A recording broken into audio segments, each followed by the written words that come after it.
Hey guys, tonight we're stepping into a time when getting dressed wasn't just about picking a color, it was about surviving. You're standing in a drafty stone room. The windows don't have glass, the floor is cold, and your bed is basically a sack stuffed with hay.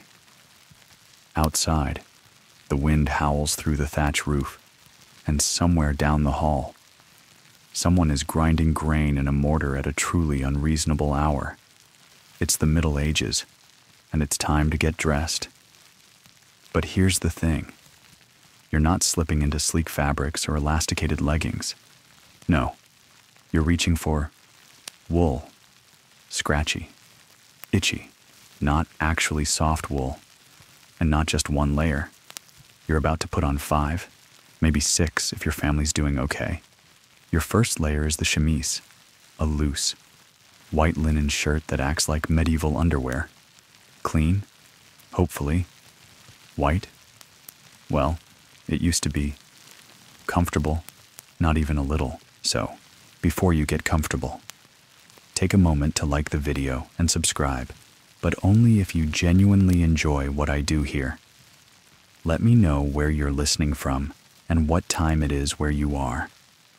I always love hearing that. Now, dim the lights. Maybe turn on a fan for that soft background hum, and let's ease into tonight's journey together. The next layer after your chemise is the coat, a simple dress or tunic. It's your main outfit for the day. And when I say main, I mean you wear it until it's threadbare and then use it as a rag for cleaning the hearth. It's usually made of heavier wool, dyed if you can afford it, probably brown, maybe green if you're fancy. It pulls over your head, falls to your ankles, and hugs exactly nothing. The point isn't fashion, it's survival. You don't dress to impress. You dress to avoid freezing to death. Then comes the surcoat, an overdress with armholes so large you could smuggle a loaf of bread through them, if you're lucky. It's trimmed with fur. If you're not, it's been patched so many times it has its own family tree. Wealthier folk go for velvet-lined versions, but for most people, it's thick wool over thicker wool. It's not breathable. It's not flattering. It is, however, excellent at trapping body heat.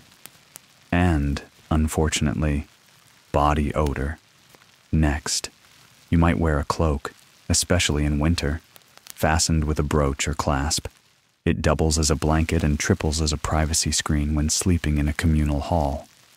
You swish dramatically as you walk, not for style, but because the cloak is dragging against the uneven cobblestone path and getting caught in your shoes.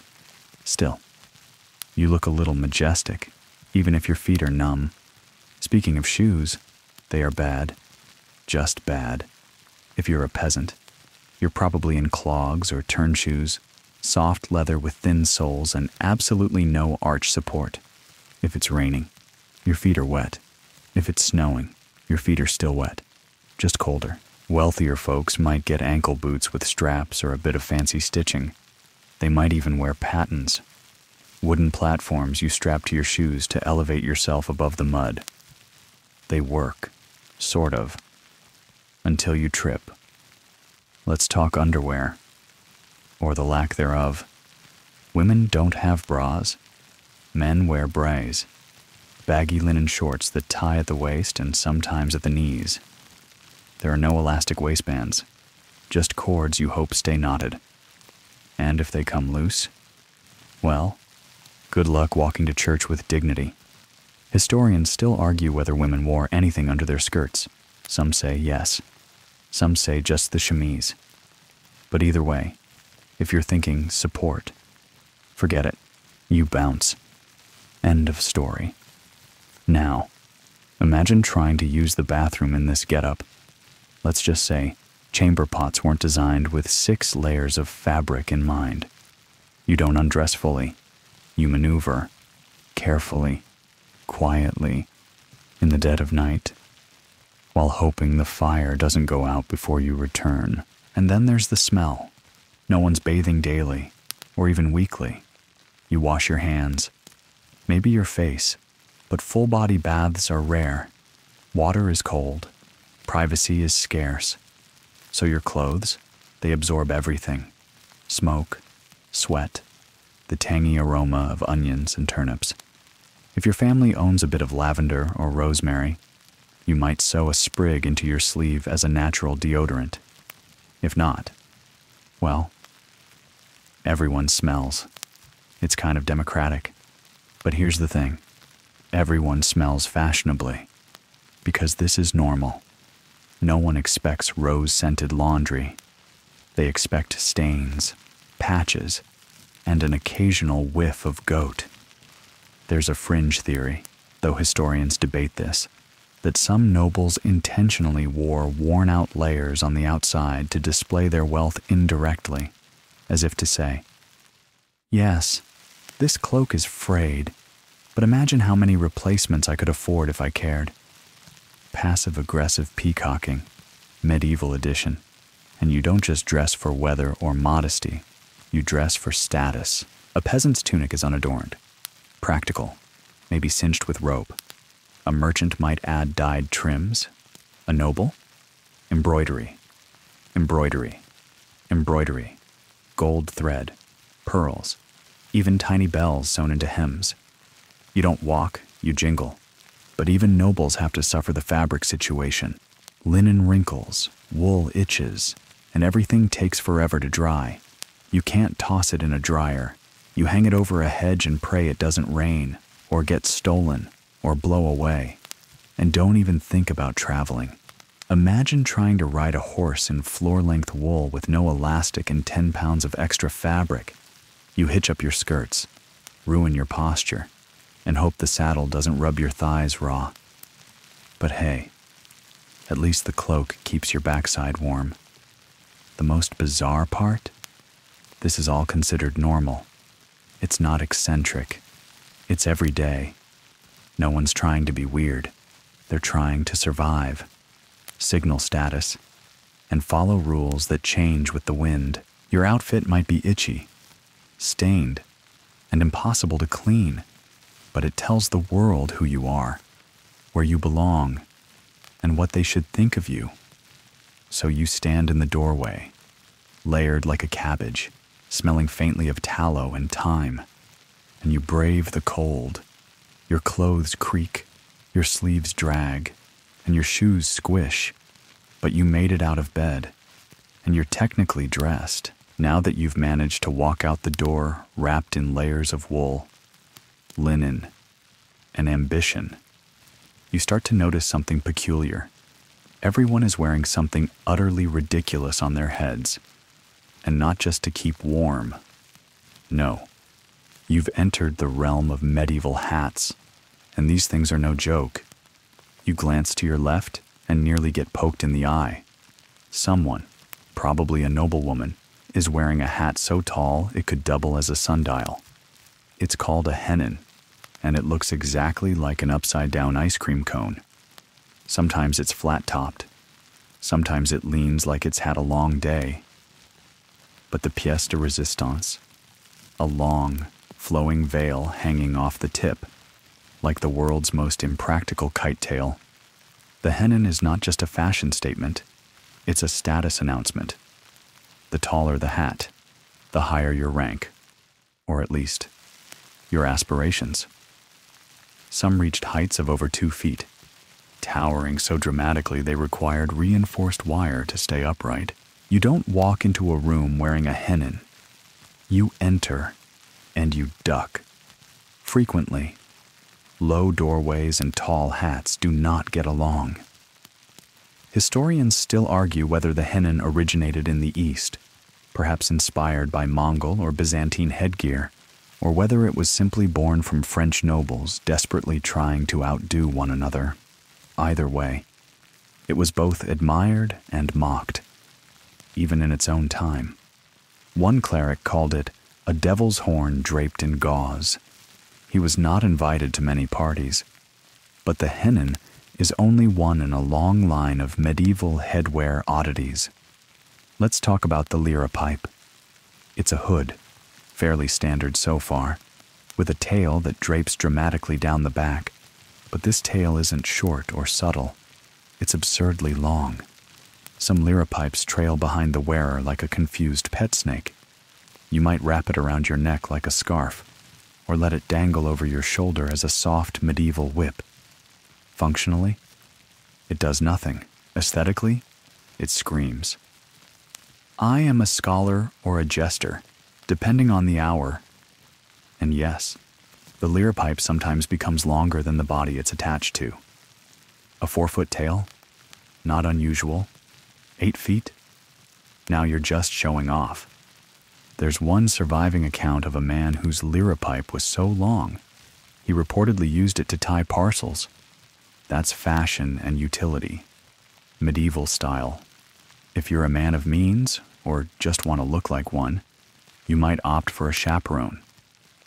Originally a simple hood, it evolved into a complex swirl of fabric artfully arranged over the head and shoulders. It takes practice to wear it correctly. One wrong twist, and you look like you've been attacked by your own laundry. The chaperone eventually becomes the hat of high fashion in the 14th and 15th centuries. And if you're not sweating under it, you're not wearing it right. On the more practical side of things, peasants and laborers keep their headwear simple. You see lots of coifs, close-fitting linen caps tied under the chin, like baby bonnets for adults. Coifs keep hair tidy, offer sun protection, and prevent lice from spreading. They also serve as a kind of underhat. That's right. In medieval fashion, hats have layers too. Women, particularly married women, are expected to keep their hair covered at all times in public. Uncovered hair? That's flirtation, scandal, a full-blown moral crisis. So they wear wimples, lengths of white fabric wrapped around the neck and chin like a soft, breathable neck brace, and veils pinned over the head. If you're upper class, your veil is silk or fine linen. If you're not, it's coarse and constantly slipping. Wimples aren't just about modesty. They also frame the face in a very specific way, like turning yourself into a walking portrait. The goal is to show only your face, and even then, just enough. There's a weird sort of power in it. You become untouchable, unreadable, regal, or at least, that's the idea. And if you really want to turn heads or cause concern, there's always the escaffion. This is essentially a padded, horned headdress worn by noblewomen in the late Middle Ages. It looks like 2 giant cinnamon rolls stuck to either side of your head. It can be decorated with jewels, embroidery, and sometimes chains of pearls connecting the horns. Picture Princess Leia. But less practical and way more expensive.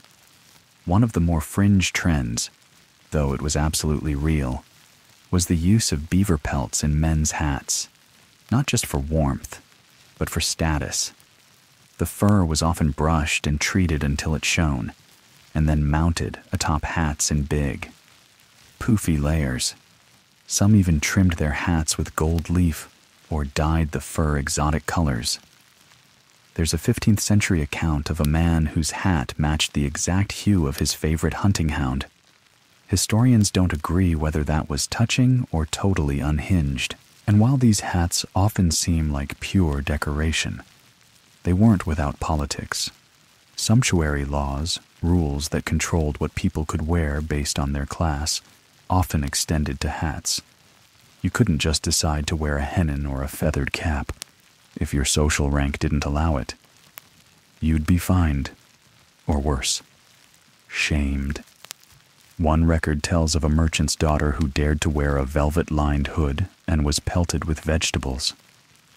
The fashion police were very real and very well stocked in produce. You glance around the town square and it's a sea of bizarre headgear. Tall hats, long tails, linen wrapped like mummies, fur, feathers, jewels, even antlers. In one festival, You can barely make out faces under all the fabric and fuss. Everyone's headwear tells a story of wealth, of modesty, of rebellion, of ambition, and none of it makes any sense. And yet, it kind of does, because hats in the Middle Ages weren't just about style. They were about belonging, about telling the world, here's who I am, here's who I'm not. Please direct your gossip accordingly. So you tighten the cord under your chin. Tuck that lira pipe behind your shoulder. Try not to stab anyone with your hennin, and step into the crowd. You look completely ridiculous. Perfect. You've managed to dodge swooping hennins, endured scratchy wool layers, and walked without tripping over someone's lira pipe. But now, something catches your eye that makes you stop mid-step. There, strolling confidently down the cobbled street, is a man wearing, well, a conspicuous, oversized, padded bulge front and center on his trousers. It's not a joke. It's not a medical condition. It's called a codpiece, and he's flaunting it like it's a badge of honor. At first, it might look like some unfortunate accident of tailoring. Maybe the seamstress was distracted. Maybe it's a pouch, a misplaced satchel. But no, this is intentional, carefully stitched, often decorated, and sometimes stuffed, on purpose, in the absurd theater of medieval male fashion. The codpiece is a headliner. Let's rewind. In the early 14th century, men's hemlines start to rise. Tunics become shorter, so short, in fact, that their undergarments, called brays, begin to peek out from beneath. Brays are loose-fitting, knee-length linen shorts tied at the waist with a cord, functional, breezy, and now awkwardly visible. So what do tailors do? They invent a simple flap of cloth to cover the area. At first, it's modest, a little triangle stitched across the opening to protect decency and dignity. But as with all fashion, the trend doesn't stay modest for long. The codpiece quickly evolves from a discreet cover-up into a flamboyant centerpiece. It's no longer just a patch of cloth. It's a padded, shaped, and often decorated part of the male wardrobe. Sometimes it's stuffed with wool or horsehair. Sometimes it's stiffened with buckram or reinforced leather. And sometimes it's so padded it looks like someone smuggled a small loaf of bread under their hose. By the late 15th century, the codpiece reaches full dramatic bloom. Men are walking around with fabric constructions so exaggerated they look like they belong in a carnival. And yes, people notice. They were supposed to. One theory, widely discussed but still debated by historians, is that codpieces were originally meant to protect male anatomy during horseback riding and jousting. That seems reasonable, but at some point, function took a sharp detour into the land of fashion. What started as protection turned into provocation. And it wasn't subtle. Some codpieces were embroidered with flowers, tassels, or family crests. Others were fastened with decorative buttons or even miniature buckles. There are records of codpieces lined with perfumed sachets or scented herbs, frankincense, lavender, or rosemary, to counteract the, let's say, medieval musk. It didn't always work. King Henry VIII, never one to be outdone, helped take the codpiece mainstream in portraits from the 1540s. He wears doublets that are fairly restrained, except for the unmistakably bold codpiece dominating the center. He stands legs apart, arms akimbo, practically daring you to say something. It's less a fashion accessory and more a royal announcement. I am man. Hear me strut. The codpiece wasn't just a look. It had layers of symbolism. It was virility, wealth, power. Men of influence wanted to be seen, and apparently, The best way to do that was to exaggerate your anatomy with velvet and embroidery. But wait, there's more. Codpieces were sometimes functional. That's right. These weren't just decorative pouches. Some of them opened, laced, or buttoned shut. They allowed men to relieve themselves without having to strip off multiple layers in a world without zippers or elastic. That convenience was not insignificant. And for the adventurous, codpieces became storage compartments. Historical records suggest that men occasionally kept small coins, handkerchiefs, or even keys in there. Imagine attending a feast and someone saying, "Let me grab my purse," before reaching down their own trousers.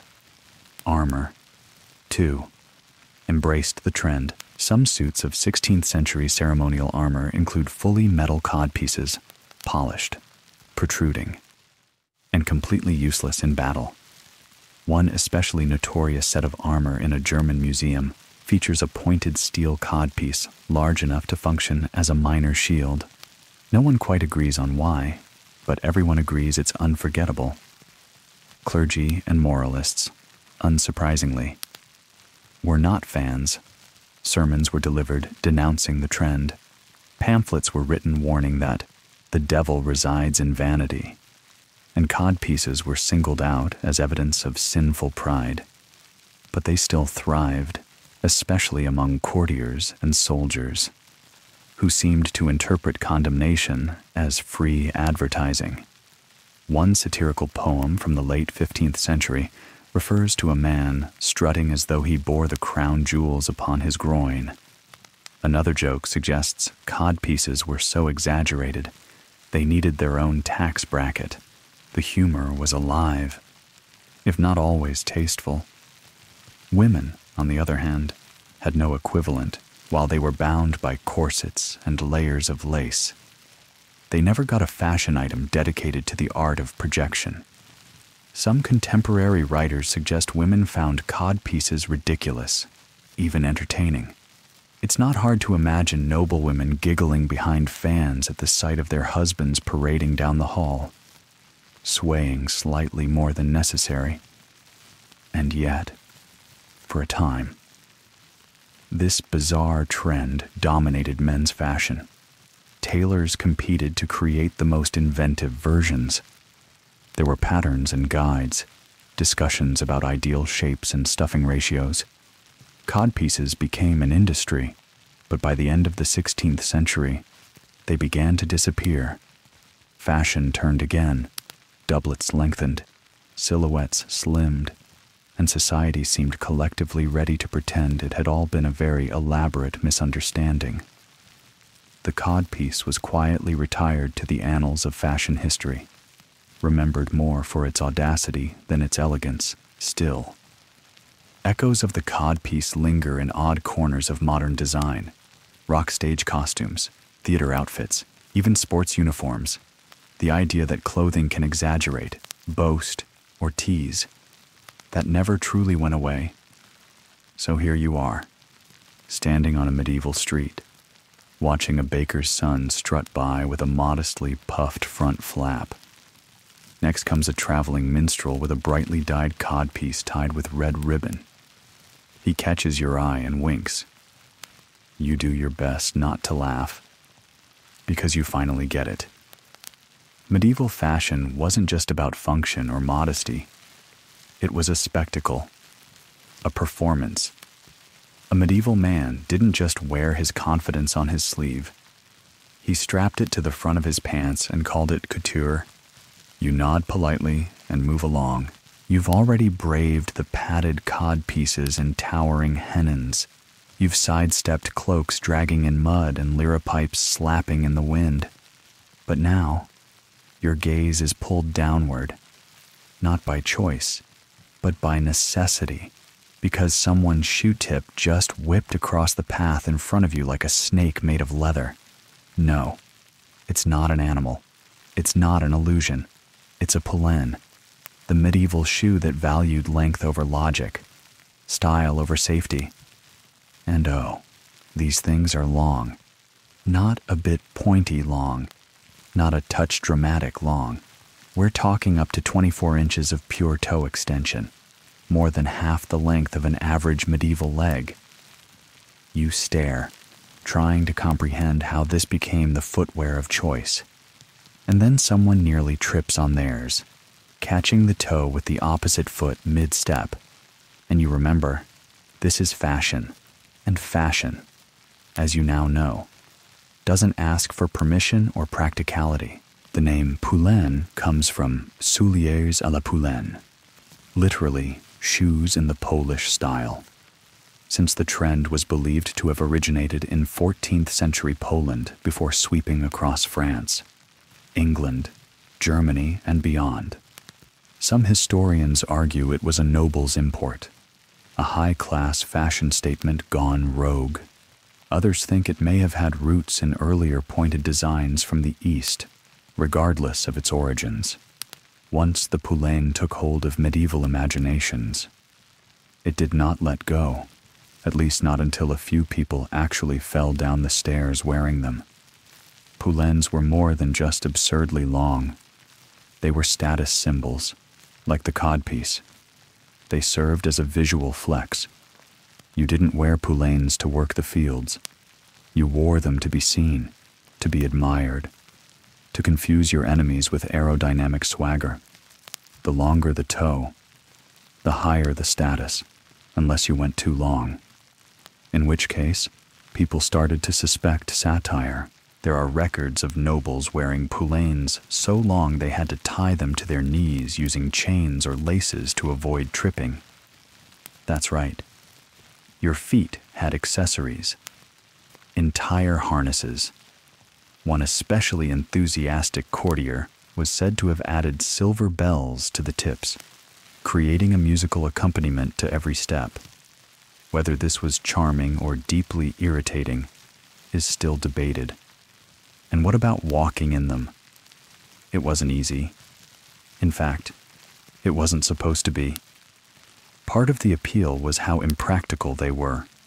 If you could glide across a ballroom in shoes shaped like fencing foils, clearly you weren't a peasant.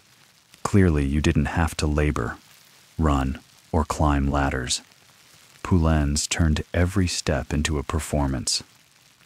You were floating, mincing, prancing, not walking. There's a fringe theory that poulains may have had a kind of non-verbal language. Some believe the direction you pointed your shoes in could signal romantic interest, a sly turn of the toe towards someone across the table. Scandalous? A pointed poulain angled toward the bishop? Probably excommunication. There's no hard evidence for this theory, but given how weirdly expressive poulains looked, it's not entirely unthinkable. But not everyone was enchanted. Religious leaders, for one, were appalled. Many sermons railed against devilish footwear, condemning poulains as symbols of vanity, pride, and moral decay. Some monastic writers claimed the devil himself wore long-toed shoes as a sign of his arrogance. Others claimed the style encouraged laziness, since you couldn't really do much in them anyway. And as usual, when fashion gets too loud, the law steps in. Kings and councils started passing sumptuary laws limiting toe length. In 1463, England's Parliament ruled that no one beneath the rank of lord could wear shoes with points longer than 2 inches. Anyone caught breaking this rule could be fined or publicly ridiculed. One chronicler claimed that shoes longer than 24 inches were seized and burned, though it's unclear whether this was literal or metaphorical fire. Still, the fashion persisted. The materials used varied depending on social class. Wealthy folks had leather poulains dyed in bright colors, crimson, sapphire, emerald, and sometimes embroidered with gold thread or tiny seed pearls. The interior might be padded with wool or moss to help maintain shape. The tips were often stuffed, sometimes with horsehair or raw linen, so they wouldn't flop over like sad noodles. Lower-class versions were more subdued, made from rough leather or wool felt, still pointy, but short enough to avoid legal trouble or broken ankles. For the average person, turn shoes were more common, soft leather shoes sewn inside out and flipped, offering flexibility but no structure. Turn shoes didn't impress, but they did let you walk, and if you needed extra elevation, say, to avoid the mud, waste, and unidentified fluids of the medieval street, you wore pattens, wooden platforms strapped to your soles like stilts. These weren't fashionable, they were necessary, and clunky. The sound of pattens on stone floors was so distinct that monks wrote complaints about the clack, clack, clack, interrupting their prayers. Let's not forget the cold. Winters were brutal, and long shoes weren't always warm. Some people lined their poulaines with rabbit fur. Others used wool socks, or even slipped hot stones inside to warm their toes before heading outside. Did the stones burn holes in the lining? Sometimes. Did people do it anyway? Of course. Eventually. The pointy shoe craze began to fade.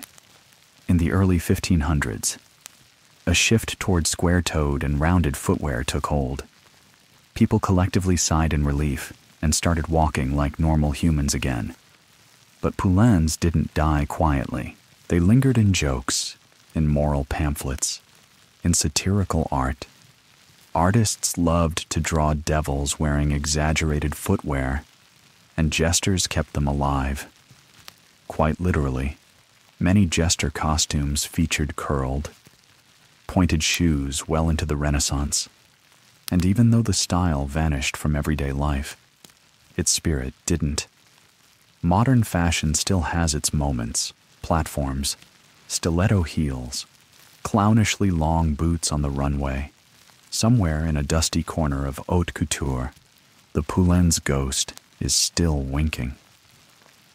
Back in the medieval street, you watch a merchant try to backstep through a narrow doorway and nearly face-plant when his poulaines catch on the threshold. He recovers with the flair of someone who's done this before. No one laughs. It's just fashion. A group of noblemen stand nearby, their feet arranged like a picket fence. They're probably debating politics, or whose toes are longest. You glance down at your own shoes, sensible, unadorned, barely fashionable, and for a moment, you feel underdressed, but you also feel steady, mobile, upright. You walk on, unchained. You continue walking, carefully avoiding flying liripipes and poulaines that double as tripping hazards, when it dawns on you that medieval fashion isn't just weird for the sake of drama. It's coded. Every thread you wear, every color you display, every hemline you show or hide says something about who you are, or at least who you want people to think you are. You glance at a woman in deep crimson. Her sleeves drag slightly in the dust, but she doesn't seem bothered. That red isn't just red. It's expensive. It's powerful. It screams status, wealth, and maybe just a dash of moral ambiguity. In the medieval mind, color is everything, and it doesn't come cheap. In fact, most colors are a luxury. The dyeing process is labor-intensive and wildly inconsistent. Let's say you want to wear purple. Congratulations. You've just signed up to spend a small fortune on a color that comes from crushed sea snails. Yes, sea snails, specifically. The murex snail, whose precious secretions make a dye so intense and difficult to extract that only royalty or ultra-rich clergy can afford it. And it's not just purple, blue. Now so common it appears on everything from jeans to toothpaste labels, was once a pricey rarity. It required woad, a smelly, fermented plant that left dye vats pungent enough to make grown men gag. The color blue was associated with purity, sometimes with the Virgin Mary, but even then. It wasn't as popular as you'd expect, mostly because no one wanted to smell like pickled kale for days just to wear it. Now imagine you want to rock some black. Easy, right? Not exactly. True black fabric was notoriously hard to dye and even harder to keep dark. The color faded quickly, turning into a sad gray-brown if washed too many times, which is awkward when you're trying to look authoritative. Only the wealthiest households had access to the deep, velvety blacks that meant you were rich, serious, and probably not someone to cross at a town meeting. But perhaps the most complicated color of all is white, to modern eyes. White means purity, maybe simplicity, but in the Middle Ages, clean white linen was less about symbolism and more about bragging rights, maintaining white fabric in a world of mud, soot, open fires, and communal bathing required unrealistic levels of care. If your chemise was truly white, it meant you had servants, possibly a staff of them. It meant you didn't do your own cooking, didn't stir ash-heavy hearths, and definitely didn't kneel in the garden unless it was for a very photogenic prayer. There's even evidence that some people tried to fake cleanliness by starching their linen with chalk dust or flour. It didn't hold up well in the rain, but it looked crisp at Mass. For a moment. Now, all these colors come with caveats, and often restrictions. That's where sumptuary laws come in. These were medieval rules about who could wear what, right down to the color of your shoelaces or the width of your sleeves. The idea was to prevent people from dressing above their station. In other words, if you were a baker, you couldn't wear the same shade of blue as a knight's wife. If you were a merchant, you couldn't wear fur like a baron. And if you were a baron, you better not try to wear the same stuff as the king.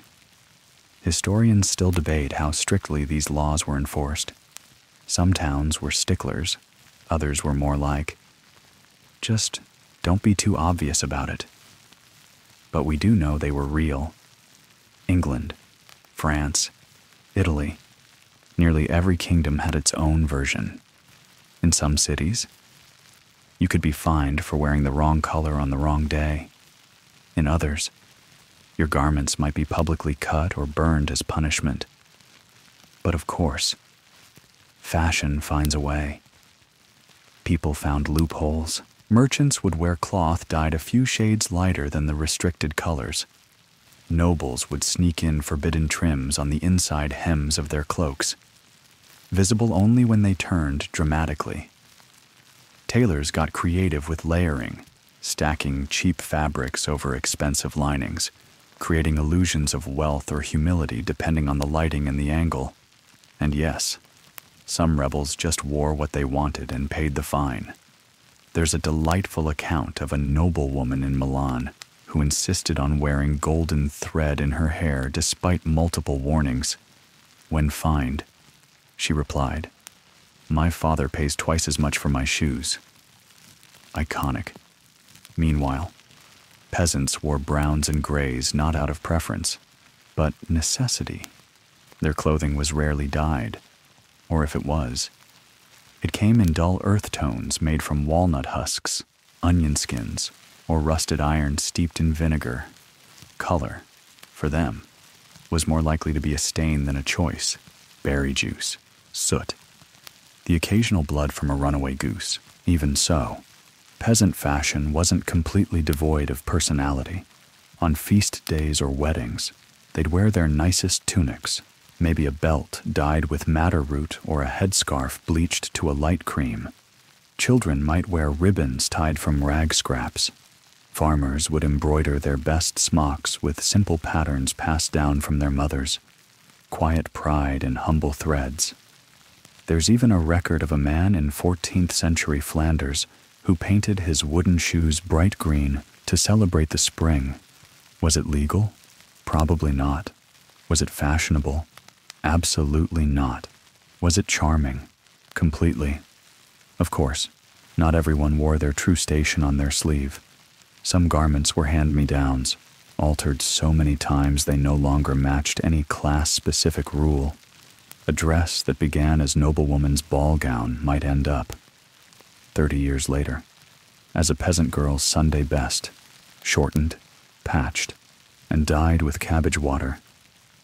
You could trace a family's history through the seams of their clothes, and then there were the tailors themselves, the magicians of the age. Their job was to know the rules, bend them for the right price, and stitch together fantasy and fabric. Some tailors had entire books of forbidden patterns, designs requested quietly by ambitious clients. If you wanted a collar just a bit too wide or sleeves that fluttered like a baroness's, you went after hours, paid in coin, and promised not to tell the priest. By the end of the day, as you pass shop windows and open-air stalls, you start to see it all differently. That man's blue sash, a little too rich for his boots. That woman's green sleeves, trimmed with something shinier than linen. Everyone's playing the game.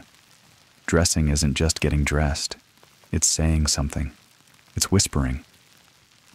Here's who I am. Or perhaps, here's who I want you to think I am. And as you glance down at your own cloak, dyed a soft, sun-faded brown, you realize you've been speaking with your outfit all day, maybe not loudly, but clearly, and in the language of medieval fashion. That makes you fluent as you stroll further down the cobbled path, admiring the bright flashes of fabric and the silent code of color. You hear the faint rustling of parchment, the click of a wax seal, and then a frustrated sigh. You look over to find a local tailor holding a rolled-up decree, eyes narrowed at a noble woman in a scandalously shimmering cloak. Uh-oh, the sumptuary laws have arrived. We touched on them before, but now you get to witness them in action. These weren't just advisory rules or snooty fashion suggestions. Sumptuary laws were official, enforceable, and often bizarre. They governed everything from fabric types to hemlines to sleeve width. In some cities, the laws even dictated how many buttons a person of a certain class could have on a doublet. Not gold buttons, not jeweled buttons, just buttons. Let that sink in. Your buttons might be too ambitious for your rank. You see, in medieval society, clothing wasn't just fashion. It was a hierarchy in cloth form. There was no Instagram bio or business card to show your status.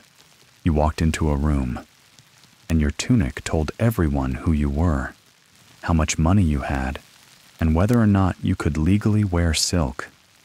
Literally, the origins of these laws were, in theory, noble, kings, queens, bishops. They all said the same thing. Sumptuary laws would preserve class distinctions, prevent the poor from bankrupting themselves trying to look rich, and uphold the divine order of society. Because if a baker could wear velvet, how would you know not to accidentally respect him? But the real reasons? More complex. Some rulers used these laws to assert control, especially during times of unrest, if people were dressing above their station. Maybe they were thinking above it too. Better to keep the social fabric tightly stitched before it unraveled into revolt. One of the most famous examples comes from England in the 14th century. King Edward III passed a law that specified exactly who could wear what. Knights could wear cloth of silver. Esquires could wear velvet only if they owned land worth 20 pounds a year.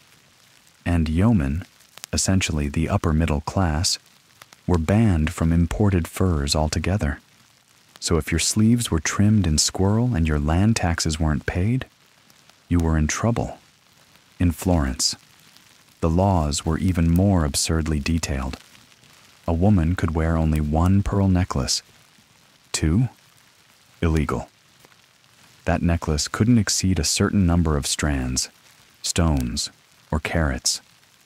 Your headdress could have a little gold embroidery, but not too much.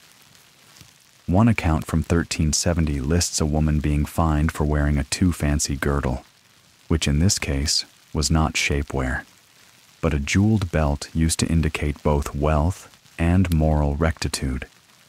Yes, your belt told the world how virtuous you were, and the government made sure it wasn't lying. Now, enforcing these laws was tricky. It often fell to local officials, sumptuary inspectors, or even informants. Yes, you could snitch on someone wearing illegal silk and earn a reward. There were stories of entire market days ruined when inspectors raided the square, snipping hems with scissors and confiscating contraband garments. If your tunic was too long, you could be forced to have it cut short, on the spot. Historians still argue whether these laws were genuinely enforced or just symbolic. Some cities took them seriously, with written citations and financial penalties. Others, let's just say that if you had the right connections or a heavy enough purse, your excessive sleeves became someone else's overlooked detail. Of course, people got creative. Tailors invented secret linings, reversible cuffs, hidden compartments where embroidery could be folded inside when authorities passed by. One nobleman commissioned a doublet with interchangeable panels, humble on the outside, glorious on the inside. At church, he looked pious. At feasts, he shimmered like a walking chandelier. And women? Oh, they were brilliant in cities like Venice, Milan, and Paris. Noblewomen developed elaborate outer garments that conformed to the rules, while hiding far more decadent layers underneath. It became a kind of sartorial cat-and-mouse game. One woman was famously fined for a velvet gown lined with forbidden ermine fur. Her response? She argued that the lining did not touch the air, and thus did not count. Icon. Some just ignored the laws altogether, daring the authorities to stop them. A widow in Avignon reportedly wore gold-trimmed veils every Sunday, until a bishop had to publicly scold her during Mass. Did she stop? No, she just switched to silver. Occasionally, laws got weirdly specific. In 15th century Spain, one rule stated that men under the age of 25 could not wear hats wider than 16 inches. The logic? Unknown. The enforcement? Dubious. The visual? Absolutely hilarious. There were even attempts to regulate color in certain Italian city-states. Bright reds and deep blues were reserved for high-ranking officials. Peasants were supposed to wear dull and honest hues. One tailor was imprisoned for selling bishop's purple to a miller's wife. Apparently, the fabric had been mislabeled, or maybe the tailor just liked chaos. But it wasn't all oppression. Sometimes, sumptuary laws actually protected the poor from themselves. One law in England prohibited newly married couples from buying expensive wedding garments unless they had a fixed income. It might sound cruel, but it was meant to prevent families from going into debt for one day of socially acceptable sparkle. Still, most people saw the laws as annoying at best and hypocritical at worst. Kings and queens who banned excessive gold thread would turn around and wear 10 pounds of it to their own coronations. One chronicler wrote, "The law is a loom of silk for the noble and a sack of wool for the rest." And by the late 1500s, many sumptuary laws began to fall apart. Fashion evolved too quickly. Trade expanded. Middle-class wealth grew. People could afford what they weren't allowed to wear, and did. Enforcement became impractical. Laws stayed on the books but faded from daily life. Yet, their legacy lingers, even today. Echoes of these restrictions remain in ideas about dressing appropriately, whether for courtrooms, classrooms, or cocktail parties. The idea that what you wear speaks to your worth. That's medieval, and still alive. Back in your medieval town, you pass a young man trying to discreetly roll up his velvet sleeves as a watchman strolls by. You see a woman tugging her veil to hide an embroidered trim that might be just a bit too fancy. And in the corner, an older merchant struts with a sash so ostentatious you suspect he's wearing a fine for theater-only outfit, just to mess with the rules. You smile. In a world ruled by needle, thread, and parchment regulations, fashion is still a game, and every stitch is a little rebellion. By now, you've become reasonably skilled at decoding the layers, colors, and silent politics of medieval dress. But tonight, let's get a little more personal. Let's talk about underwear, or rather, the confusing, often missing, and occasionally deeply alarming world of what people wore, or didn't wear, underneath it all. We're not talking lingerie or lacy drawers. Forget elastic, forget cotton briefs in the Middle Ages. The undergarments that modern folks take for granted didn't really exist yet, at least not in the way you'd expect. So when you peel back the surcoats and doublets, what's underneath might surprise you or traumatize you slightly. Let's start with men. The foundational layer for the medieval man was something called braise. Picture this: loose, baggy linen shorts that tie with a cord at the waist and sometimes at the knees. Imagine the world's least flattering pajama pants, cinched haphazardly, and you're pretty close. They could be knee length or even shorter depending on the fashion and region, and they weren't always hidden. If your tunic was short, say, for manual labor or just bad tailoring, your braise were on full display.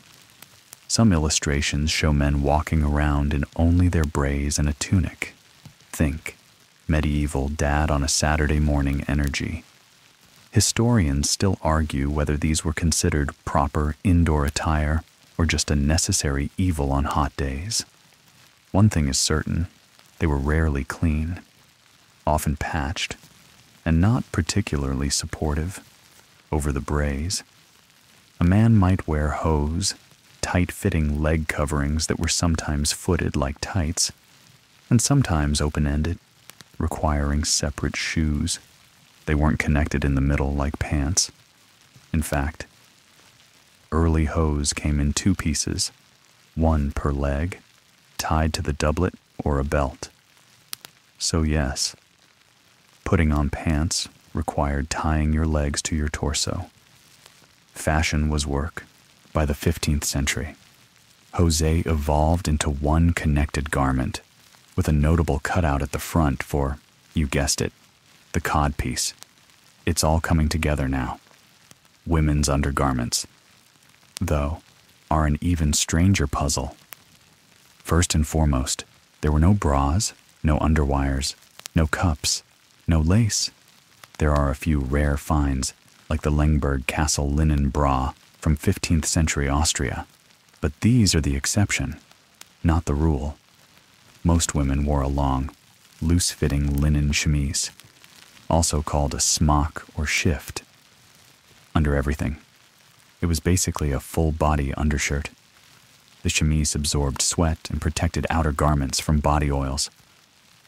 It was washable, whereas gowns and surcoats were not. That's right.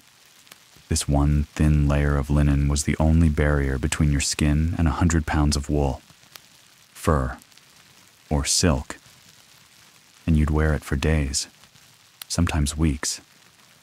Some women may have tied breastbands, essentially fabric sashes, around their chests for support.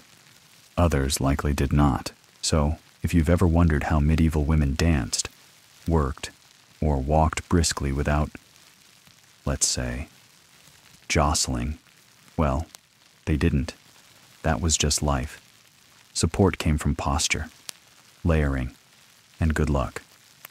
As for underwear undergarments, actual briefs or panties, There's no definitive evidence that most women wore them. It's one of the most debated topics among costume historians. Some say women went completely without. Others propose that noble women may have had access to private versions, silken slips or wraparound cloths. But no one's found definitive proof of anything like modern panties until centuries later. There are a few surviving references to linen drawers in inventories, but they're incredibly rare.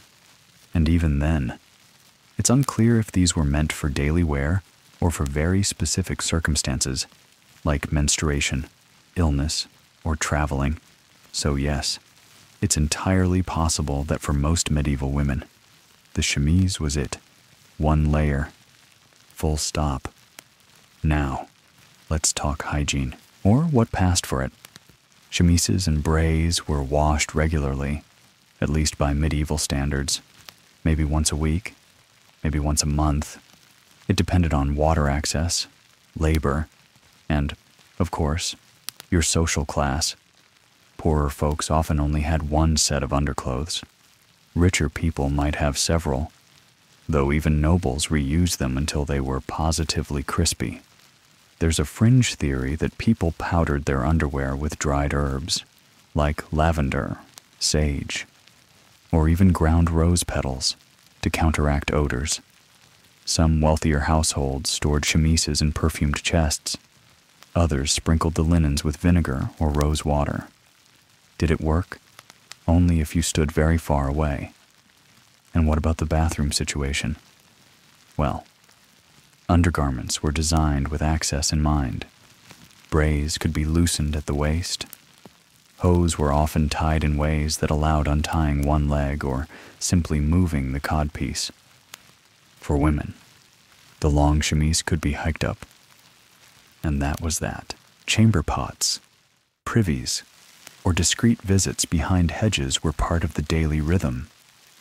There's even a term, split drawers, that appears in later centuries, referring to underpants that allowed women to relieve themselves without removing their layers.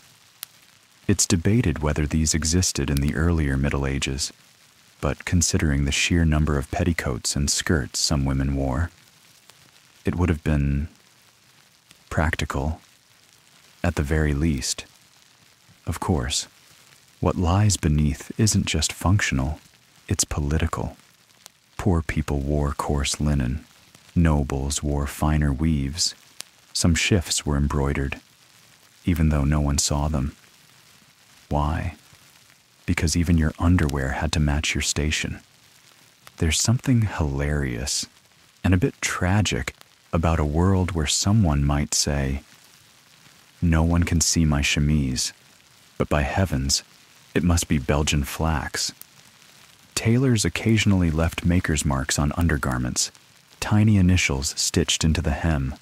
In court documents, there are mentions of wives fighting over whose shift belonged to whom, even when both were stained and full of holes.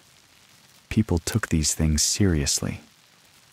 And then, there were bedclothes, not pajamas, but whatever you wore to sleep in. For some, it was just the chemise. For others, especially in winter, it was everything. People went to bed fully dressed, even in outerwear. A noblewoman in northern England once wrote that she did not undress for 6 weeks during the cold season, choosing instead to sleep in her gown, her mantle, and, allegedly, her gloves. So here you are, standing in your modest medieval bedroom, looking down at your own chemise. It's wrinkled, stained from the hearth smoke, and smells faintly of lavender and wet stone. It's the only one you own, but it's clean, well, cleanish, and stitched with care. A tiny X embroidered near the collar is your mark, so the laundress doesn't give it to your neighbor by mistake. You pull it over your head, tuck it beneath your belt, and slip into your hose. You're dressed, or, more accurately, underdressed, but in the most respectable, medieval way possible. And as you tie the cord at your waist, you can't help but feel a small sense of pride underneath it all. You belong. Now that you're tucked neatly into your chemise and laced securely into your hose, it's time to face a critical detail of medieval life that modern fashion barely thinks twice about. Buttons. Yes, buttons. Tiny, seemingly insignificant little fasteners that, in the Middle Ages, could determine not just how your clothes fit, but how people saw you as a person. Buttons weren't just convenient. They were status symbols, conversation pieces, moral dilemmas, and sometimes outright provocations. And depending on who you were and what part of Europe you lived in, buttons could make or break your entire outfit. Let's begin with a simple fact. The earliest buttons weren't meant to fasten anything. They were decorative, just baubles sewn onto clothing to look nice, more like sequins than tools. The actual fastening work was done with pins, hooks, ties, and lacing. It wasn't until the 13th century that someone finally had the bold idea to make a buttonhole. Historians still argue where this innovation began. Some say Germany, others point to France. There's even a theory that it emerged in Islamic Spain and filtered into Europe via trade and cultural exchange. Wherever it started, it was a game changer. Suddenly, garments could hug the body like never before. Sleeves could be shaped, bodices could be cinched, tunics could be dramatically opened or modestly closed, and you could control it all with a flick of your fingers. But as with all things in the Middle Ages, innovation did not go unmonitored. Once buttons became widespread, they became regulated. Tailors got busy, aristocrats got creative, and the church started to worry. Why? Because more buttons meant tighter clothing, and tighter clothing meant visible form, and visible form meant temptation, especially when it came to women's gowns. Bodices laced or buttoned tightly up the front began to raise moral eyebrows. Suddenly, being buttoned up didn't necessarily mean being modest. The closer the fit, the more it emphasized shape, and the more opportunities you had to accidentally leave one undone. This wasn't limited to the ladies. Men's doublets also started to feature rows upon rows of tiny, glinting buttons. Some were purely decorative, others were functional, but all of them suggested wealth and precision. A well-buttoned man was someone with time, money, and enough status to stand still while a servant fastened 50 identical spheres down his front. And the materials. Buttons were made from bone, horn, wood, glass, pewter, silver, even jet. That gleaming black fossilized wood reserved for the wealthy. If you were a noble, your buttons might be carved into little lions or birds. If you were a merchant, they might be enamel. If you were a peasant, you likely had a leather thong and not much else. There's a delightful record from 14th century Burgundy in which a man's tunic had 67 buttons down the front, each one carved with the image of a different saint. Talk about divine coverage. But buttons weren't just aesthetic. They were functional puzzles.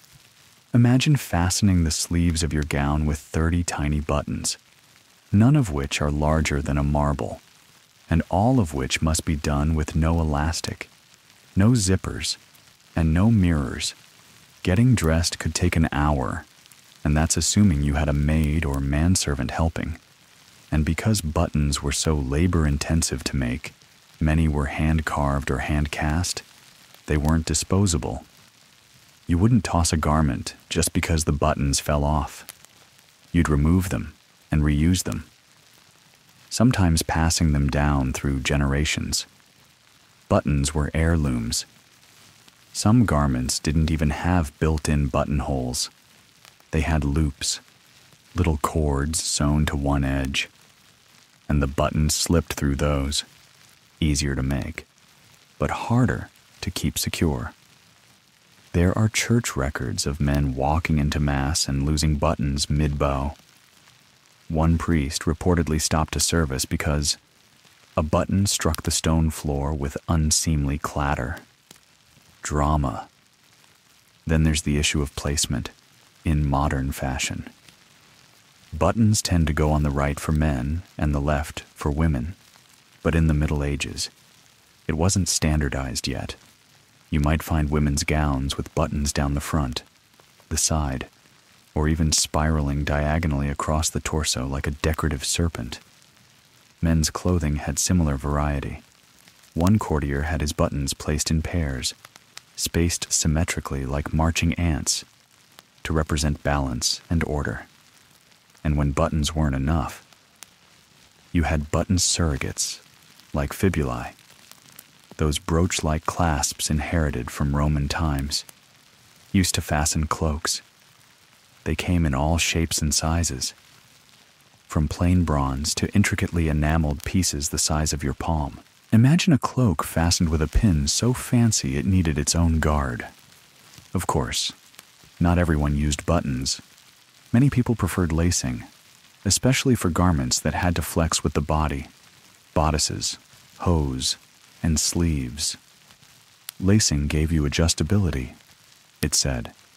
I might gain a little weight during Lent, but I've got a cord for that.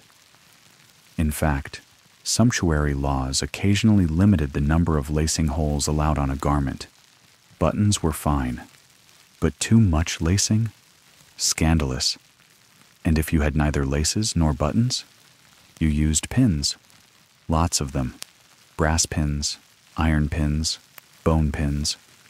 Women's veils were often held on with pins stuck directly into the hair or cap. They were everywhere. And yes, people pricked themselves regularly. A medieval woman without her pins was, functionally, half-dressed, one fun and slightly alarming fringe practice. Some noble women reportedly sealed certain buttons closed with wax before a public event to ensure moral certainty. It's unclear whether this was symbolic or literal, but the idea of using wax as fashion glue is deeply medieval. Eventually, as clothing became more elaborate, false buttons emerged. That's right. Buttons that looked real, but did absolutely nothing. They lined sleeves, decorated hats, and adorned shoes, but didn't open or close anything. Just flair, sometimes stitched directly onto the fabric with no hole or loop nearby, the equivalent of medieval rhinestones by the late 15th century. Buttons had become so embedded in European fashion that entire guilds formed to regulate their trade. Button makers gained prestige. Their work appeared on royal gowns, church vestments, and high-fashion portraits, and they guarded their recipes, especially for metallic glazes and colored enamels, like trade secrets. Back in your village, you pass a tailor's stall and see a small wooden tray with 6 bone buttons, each carved with a tiny flower.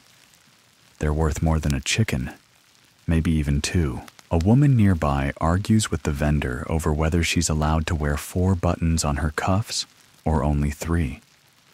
The tailor shrugs. The inspector's blind in one eye. He says, you smile. You reach down and touch your own sleeve. Just 2 buttons, plain horn. Enough to keep your tunic closed. Not enough to get you fined or judged.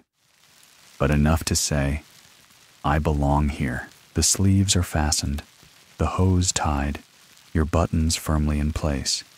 You've finally achieved what could be described, charitably, as fully dressed. But just when you think you've conquered medieval fashion, you spot a gentleman across the courtyard who is clearly cheating. His hair is thick and shining despite being at least 60. His beard an aggressive auburn that looks suspiciously immobile, and his hat perches atop his head like a crown on a wig stand. That's because, surprise, it is a wig stand. Welcome to the world of fake hair, false beards, and deception by follicle. Hair in the Middle Ages wasn't just a body feature, it was a social cue, a spiritual battleground, and a high-maintenance status symbol. And when real hair failed, fake hair stepped in with dramatic flair. Let's start with men's beards.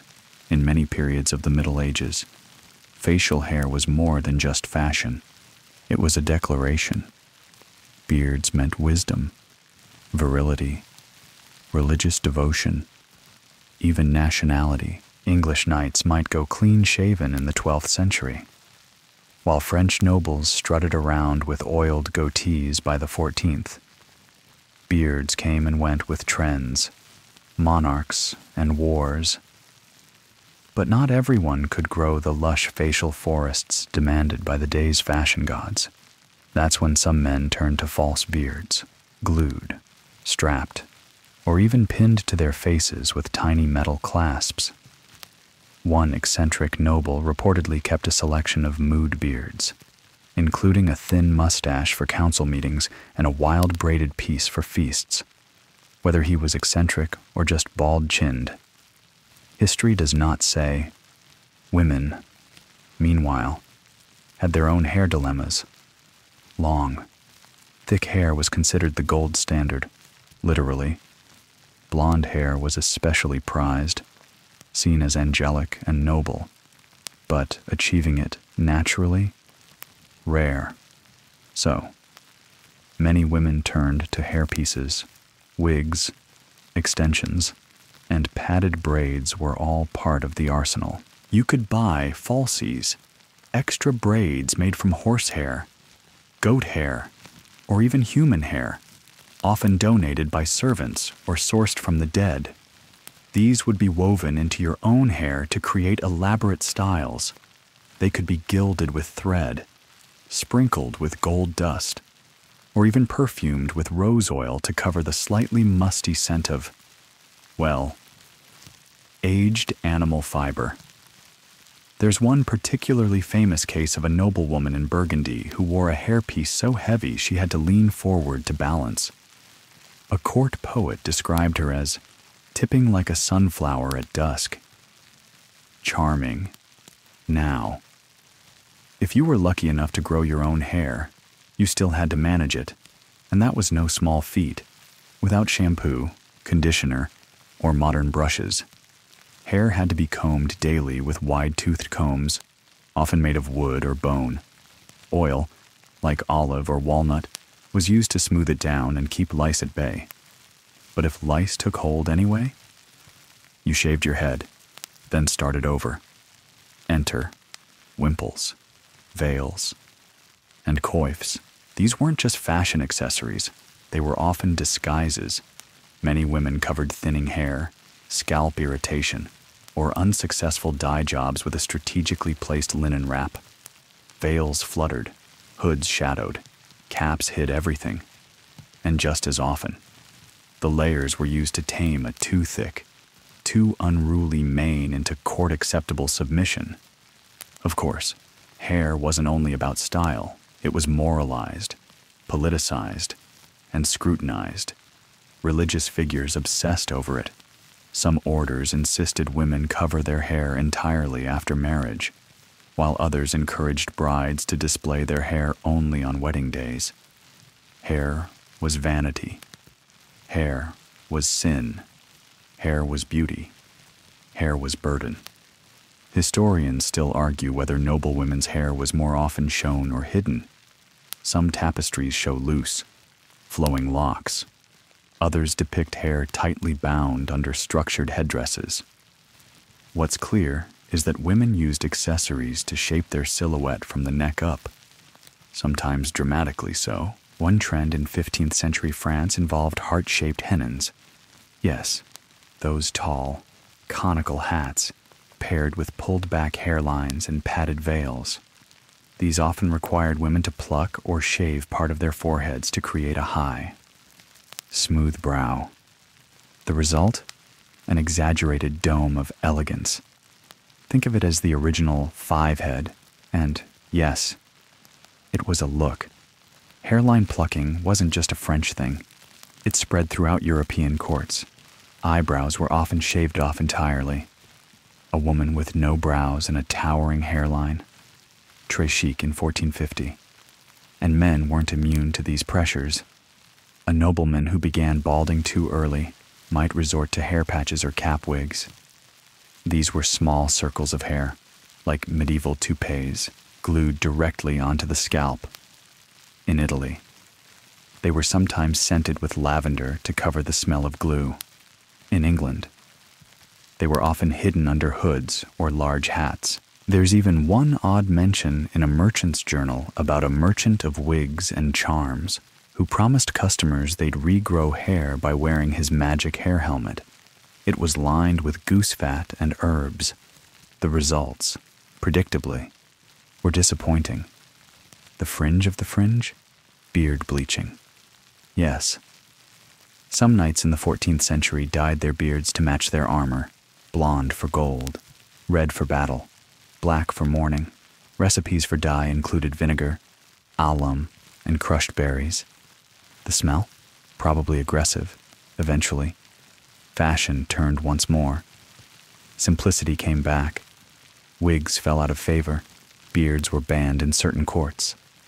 But by then, the trend had cemented itself as more than fashion. Fake hair was an art, a statement, a survival mechanism. And today, wigs, extensions, makeup, filters, they're just modern versions of what medieval folks were already doing centuries ago, back on your cobbled street. You pass a woman with an elaborate braid that loops 3 times under her veil. It sways like a pendulum. Real? Possibly. Enhanced? Absolutely. A man next to her adjusts his hat carefully, nudging it to cover what looks suspiciously like a stitched hairline. No one says a word. Everyone's pretending. You reach up and smooth your own hair, or what's left of it, beneath your hood. Real or fake. It doesn't matter. You're part of the grand, itchy, slightly smelly illusion of medieval beauty. And as long as the wig stays on straight, you'll fit right in. You've grown used to the swish of layers and the quiet slap of poulains on cobblestones. You've accepted buttons as luxury, chemises as compromise, and fake hair as an entire sub-industry. But just when you think you've got medieval fashion figured out, something rounds the corner and sends all your modern sensibilities into retreat. It's not a cloak. It's not a gown. It's sleeves. Giant, billowing, gravity-defying sleeves that flap like sails and demand half a room just to turn around. Ah, yes. Detachable sleeves. Equal parts drama and engineering.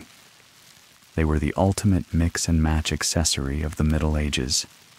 If you think today's wardrobe choices are excessive, wait until you learn that medieval folks could switch out just their arms depending on their mood. Let's start with the basics. In the early Middle Ages, sleeves were generally simple, cut as part of the garment, long for winter, short for laborers. But as tailoring improved and fabric became more widely available for those who could afford it, fashion got fancier. People wanted options, and so sleeves evolved. By the 14th and 15th centuries, the detachable sleeve became a staple of high-fashion wardrobes across Europe. These weren't subtle, swappable cuffs. These were massive, statement-making, limb-sized declarations of wealth. Imagine a sleeveless gown, plain and unremarkable. Now add 2 tubes of velvet embroidered with gold thread, lined with fur, and tied on at the shoulder with braided silk cords. Voila! Instant nobility. The benefit? Customization. A lady could own 1 or 2 dresses, but dozens of sleeve sets. A man could wear his best doublet with fur-trimmed sleeves on holy days and replace them with modest linen ones during Lent.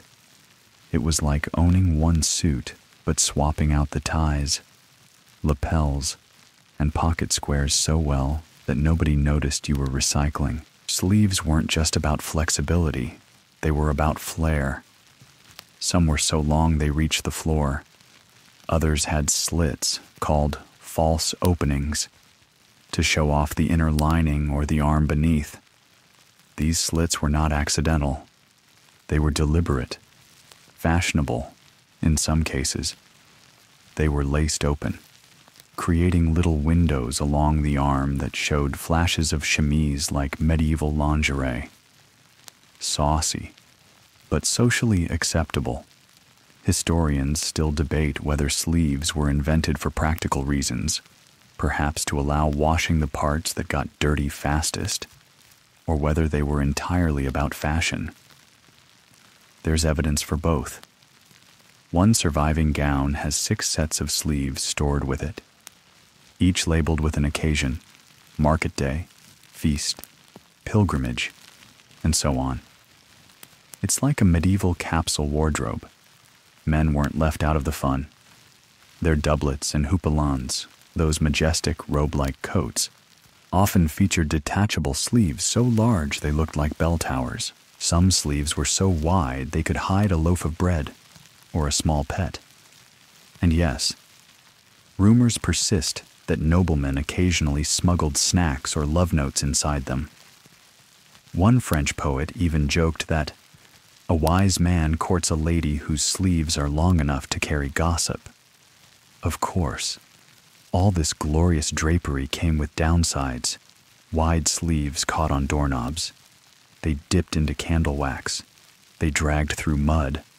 One poor scribe recorded that he set his own sleeve on fire while reaching for a quill. Another account tells of a court lady whose sleeve knocked over an entire cheese plate at a feast, prompting laughter from all but the cook. Still, the sleeve obsession raged on. Sleeve fabrics ranged from humble wool to imported damask.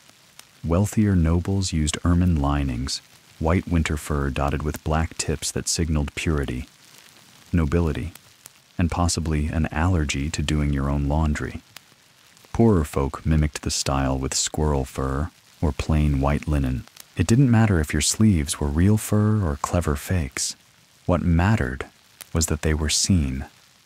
One particularly fun detail: sleeve gifting. In courtly love tradition, a lady might give a knight her sleeve, detached, perfumed, and embroidered, as a token before a tournament. He'd tie it to his armor or his lance, showing the world whose favor he carried. Romantic, sure, but also strategic. If your sleeve ended up in a champion's hand, it meant prestige, visibility, and possibly an invitation to dance. There are even records of sleeve theft, particularly in crowded markets.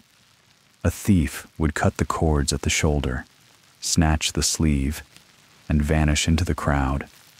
It was less about resale value and more about humiliation. You didn't just lose fabric, you lost symmetry. You became that guy with one arm in response. Tailors began designing hidden ties and clever clasps, making sleeves harder to remove unless you knew exactly where to tug. Some sleeves had decoy cords, decorative laces that didn't actually hold anything in place, meant to fool would-be sleeve bandits. Eventually, as with most trends, the detachable sleeve fell out of fashion. In the late 1500s, tighter tailoring and sewn-in sleeves returned. Clothes became more form-fitting. The silhouette shifted, and detachable sleeves were relegated to the costume trunks of pageants, parades, and court jesters. Still, the legacy lingered. The idea that clothing should be adaptable, expressive, and personal, that never went away. Detachable sleeves were the medieval version of a mood ring. They said, "Today, I feel crimson velvet. Tomorrow, quilted wool. Wednesday, gold brocade with fur trim and tassels. Thank you very much." You pause in the square to admire a noble woman adjusting her sleeves in the mirror of a polished shield. She chooses green silk with silver threading, fastening them one tie at a time. Beside her, A tailor's apprentice holds a bundle of options: plain linen, striped wool, even what looks like painted leather. Fashion, it seems, is happening in real time. You glance at your own arms. Your sleeves are simple, tied with rough cord. Slightly too long, frayed at the ends, but they're yours. And if the wind picks up or a candle gets too close, you can always take them off. In a world where your sleeves might literally make or break your look, you've found a balance, one cord at a time. You're getting the hang of this now, tying, wrapping, layering, adjusting, and stepping around the dangerously pointy toes of fashion-forward pedestrians. But as you walk past a group of finely dressed nobles gathered under a pavilion, something catches your eye. No, not their shoes or sleeves, their hips. The women's gowns bloom outward in dramatic curves, and the men's jackets puff at the sides like they're hiding ham hocks. That, dear listener, is not bulk.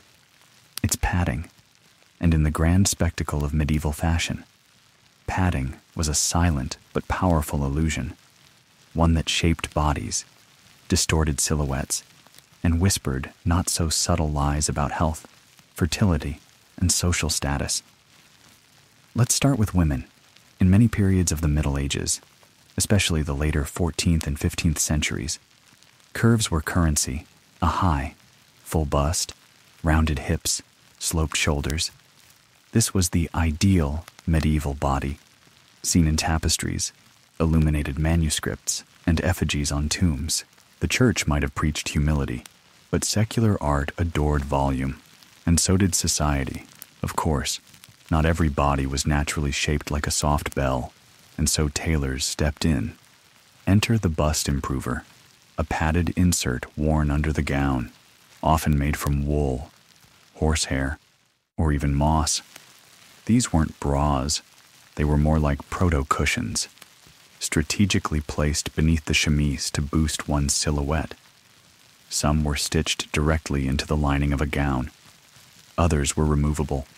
Either way, they didn't support so much as suggest.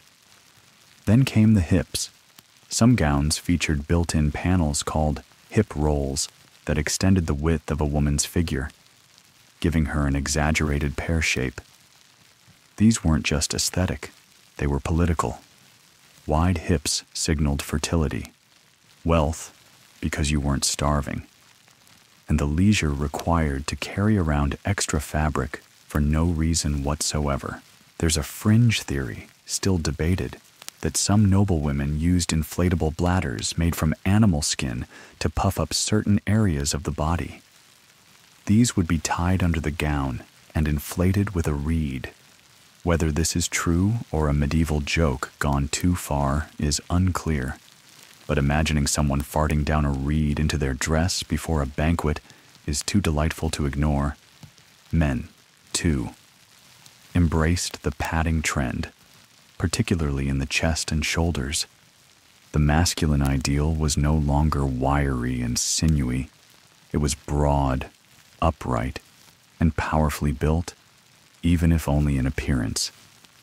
Doublets were often quilted with multiple layers of wool or linen, puffed at the chest to give the illusion of a knight's torso, even if you hadn't lifted anything heavier than a goblet in years. And let's not forget the shoulder rolls, those padded sausage-like tubes that sat atop the shoulder seams of a man's coat. At first glance, they looked like structural support, but they were purely decorative. Some were so wide they touched the ears, some flopped, some stood up like alert watchdogs. And the bigger they were, the more masculine you appeared. Or so the thinking went. The padding didn't stop there. Men's legs, too, got the illusion treatment, while hose were tight. Some men padded their thighs subtly beneath them to create a muscular profile. Others focused on the calves, especially if their hose were brightly colored and their tunics short enough to flash a bit of leg. Yes, medieval men showed off their legs, and some went to great lengths to make them look better. And then there's the truly peculiar stomach padding. That's right. At one point in certain noble circles, having a slightly protruding belly was seen as fashionable, not a gut, a paunch, a sign that you were wealthy enough to overeat and not worry about labor. To achieve this, some men stitched small rolls or pillows just below the chest line of their tunic. The result? A dignified curve, maybe even a double chin if the collar was high enough. Women also experimented with back padding, especially to support tall headdresses and veils. One fashion journal from 1475 recommends adding a rear roll to help balance a heavy hennin, noting that it should be no larger than a good melon. Comfort was optional. Stability was everything. And while this all seems amusing now, these padded pieces had real social consequences. A woman with properly exaggerated hips was seen as more marriageable. A man with a padded chest might be offered better terms in a trade deal. In portraits, padding was sometimes exaggerated further, making nobles appear more imposing. One English count is shown with a chest so wide it could deflect arrows. In reality, he probably needed help lifting his fork. Of course, with padding came problems. Summer was miserable. Sweat soaked the layers. Cushions grew musty. Horsehair itched. Insects nested. One noblewoman wrote that her padded hip roll gave shelter to 3 fleas and a beetle before supper. Charming. Washing these pieces was a challenge. Wool stuffing shrank. Linen wrinkled. Some people tried airing them in the sun. Others powdered them with herbs. A few desperate souls stuffed them with dried flowers, though these had a tendency to crumble, creating unexpected floral explosions during curtsies. There are even documented accidents involving padding. One man's shoulder rolls caught fire from a wall sconce. Another's chest pad deflated mid-speech, revealing a conspicuously lopsided tunic. A lady's rear pad slipped down during a procession, causing a fashion emergency that required 2 maids and a screen.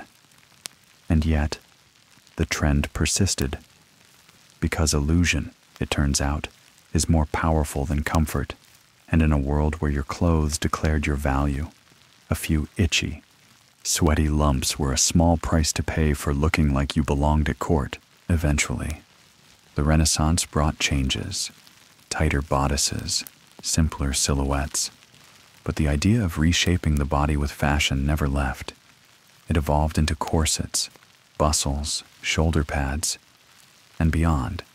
The language of clothing, inflate here, deflate there, was written in wool long before lycra ever entered the chat. You pass a tailor's stall displaying bundles of padding like loaves of bread. Gentle hip rolls, the sign reads, ideal for feasts, weddings, and posturing.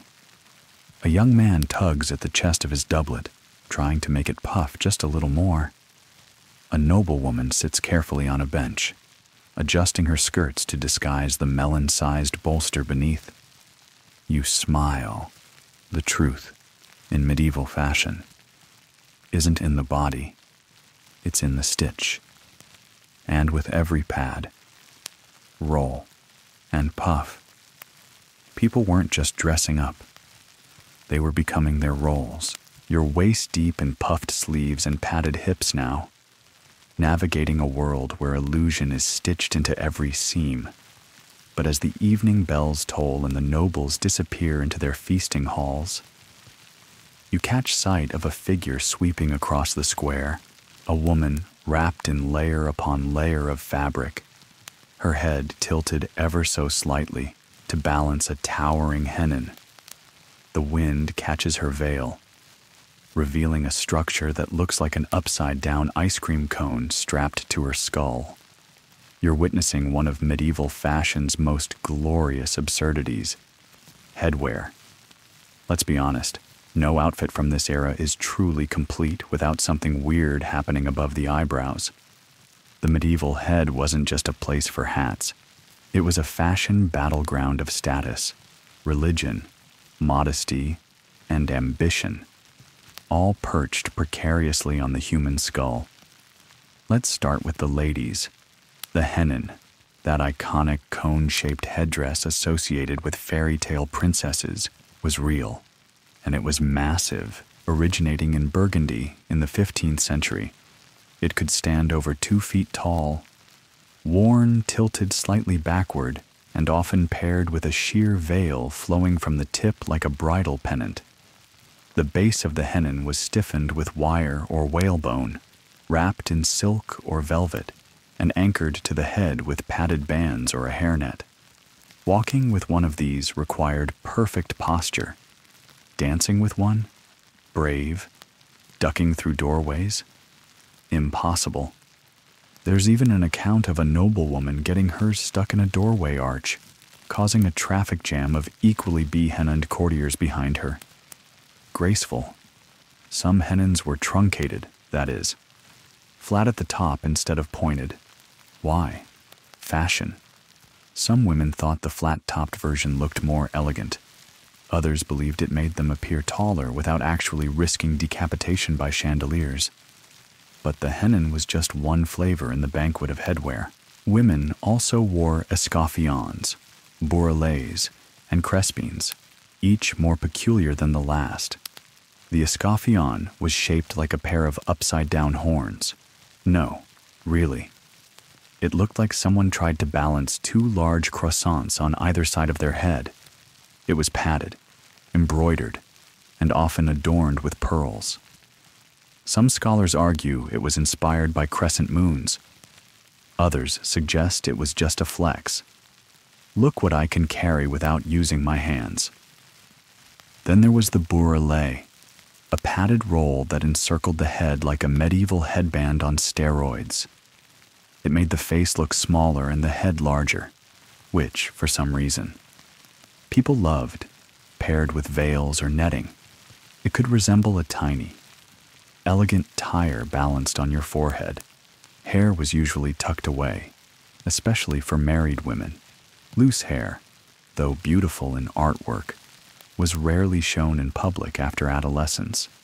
Veils, caps, and wimples kept everything neat, clean, and, most importantly, modest. One cleric declared that a woman's uncovered hair was a net for the devil, which frankly sounds like something someone says when they're just bad at flirting.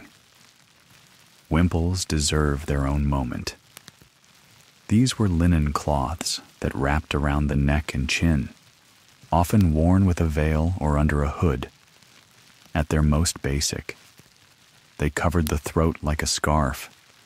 At their most elaborate, they formed an entire architectural structure, requiring pins, starch, and a healthy disregard for peripheral vision. Some people complain about modern turtlenecks. Imagine wearing one on your face. And for nuns, the coif and barbette were essential. These were tight-fitting caps that fastened under the chin, often layered beneath veils or more structured headpieces. Practical, modest, and deeply symbolic. They reminded the world that the wearer was not here to flirt, flash, or feather herself up like a peacock. She was there to pray, and possibly supervise laundry. Now let's pivot to men, whose headwear was no less theatrical. The average man might wear a simple hood, sometimes with a shoulder-length cape attached. This liripipe hood had a long tail, anywhere from 2 to 6 feet, and served no functional purpose. You could wrap it like a scarf, tie it around your arm, or just let it flop behind you like a sad, medieval necktie. One jester was said to tie his liripipe into elaborate shapes to amuse children. Innovation for higher status men. There were chaperones, a sort of hood-turned hat that began as a practical wrap and evolved into something you had to study to wear properly. It involved twisting the face hole of a hood over your head like a turban, letting the long tail hang or wrap. It was fashionable, slightly ridiculous, and deeply political. One faction of French courtiers even used the way they wore their chaperones to signal allegiance. Tilted left, with the party. Tilted right, traitor. Then came the sugarloaf hat, named for its resemblance to a cone of crystallized sugar. Stiff and structured, it gave a vertical emphasis to the male silhouette and often featured a decorative brooch or feather. There's a story of one lord who pierced his sugarloaf hat with his house crest and a tiny dagger because, as everyone knows, nothing says style like weapons on your head. And of course, the church had its own millinery lineup. Bishops wore mitres, pointed, often embroidered headpieces that soared toward the heavens. Monks wore tonsures, shaved patches on their scalps surrounded by hair, intended as symbols of humility, though from a distance, they mostly resembled poorly made donuts. But perhaps the most universally worn item was the capuche, a close-fitting cap made from wool or linen, often worn under larger hats for warmth and cleanliness. It was simple, affordable, and completely unremarkable, which, in a sea of antler-shaped headdresses and 20-pound turbans, made it almost rebellious in its modesty. Historians still argue whether some of these trends spread due to fashion or practical parody. Did one noble start the hennin trend seriously, only for others to escalate it into absurdity? Or were they in on the joke the whole time? We may never know. But the drawings don't lie, and some of these hats could double as siege engines. Back in the courtyard, you watch as a gust of wind lifts a noble woman's veil skyward. Her lady-in-waiting rushes to pin it down. Across the way, a man removes his liripipe hood and uses the tail to tie his shoes. And near the chapel, 2 children steal a discarded bourrelet and pretend it's a cartwheel. You adjust your own capuche. It's not fancy. It doesn't defy physics, but it stays on your head and keeps out the cold, which, in this world, is a victory. You tip your capuche lower against a cool evening breeze, wondering how anyone in a hennin manages not to topple over in a strong wind. But before long, your attention is drawn downward again, not to sleeves or shoes this time, but to what's dragging softly, dramatically, even dangerously behind nearly every person of status who walks by. Welcome to the luxurious, impractical, gloriously filth-attracting world of trains, not the locomotives, of course, but the long, trailing hems of medieval fashion that turned every hallway into a red carpet. If you thought modern gowns had flair, medieval trains were a whole category of status, symbolism, and occasional comedy. The trend began modestly enough. Earlier medieval garments were typically utilitarian in length, long enough to cover the legs and allow movement, short enough not to trip over.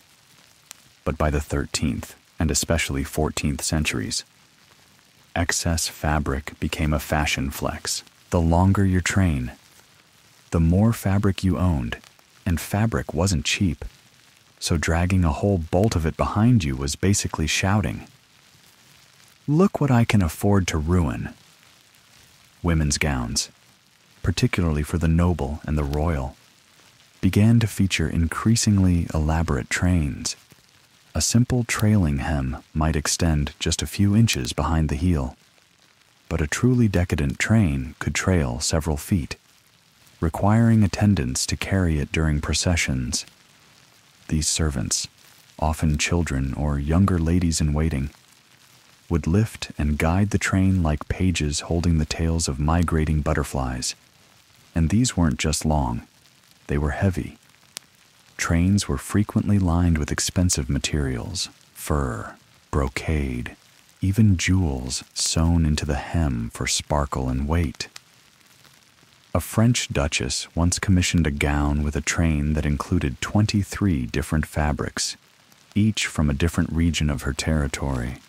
It was less a hem and more a geopolitical flex. Of course, this luxury came with risk. One infamous anecdote tells of a Hungarian noblewoman whose fur-lined train dragged through a puddle during a wedding entrance. The soaked fur added so much weight that she reportedly had to be cut free from the gown backstage just to walk. Fashion, but make it claustrophobic.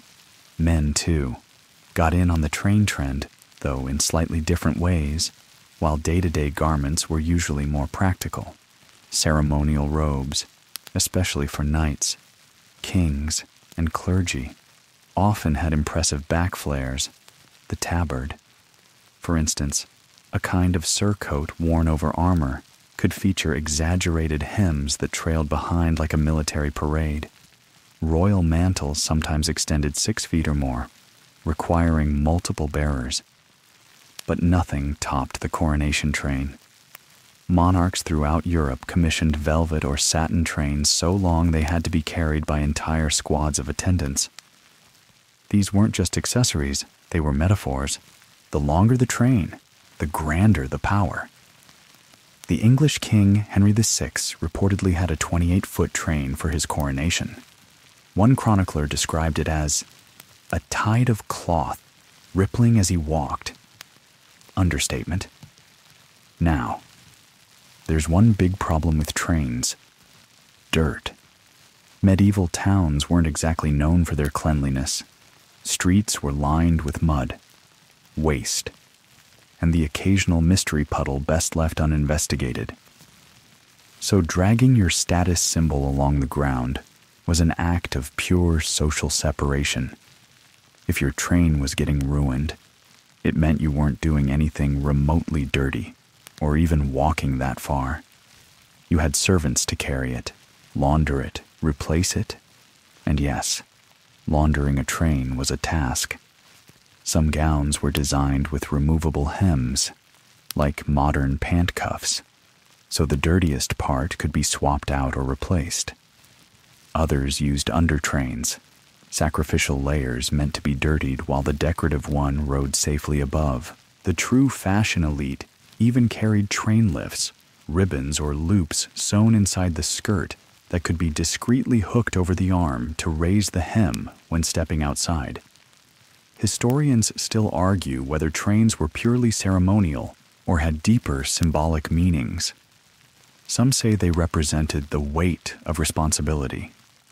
Others see them as mobile status banners, especially for brides. In medieval weddings, a longer train meant a wealthier family, and possibly a more favorable marriage alliance. One Flemish poem describes a bride's train as the length of her father's land, stitched in velvet. That's probably poetic license, but the idea rings true. Trains also influenced posture and poise. You couldn't just strut in a floor-length gown. You had to glide, leading with the chest, letting the fabric fan behind like a peacock's tail. Walking too quickly would trip you. Turning too sharply could tangle the folds. Sitting required advanced planning and at least one cushion.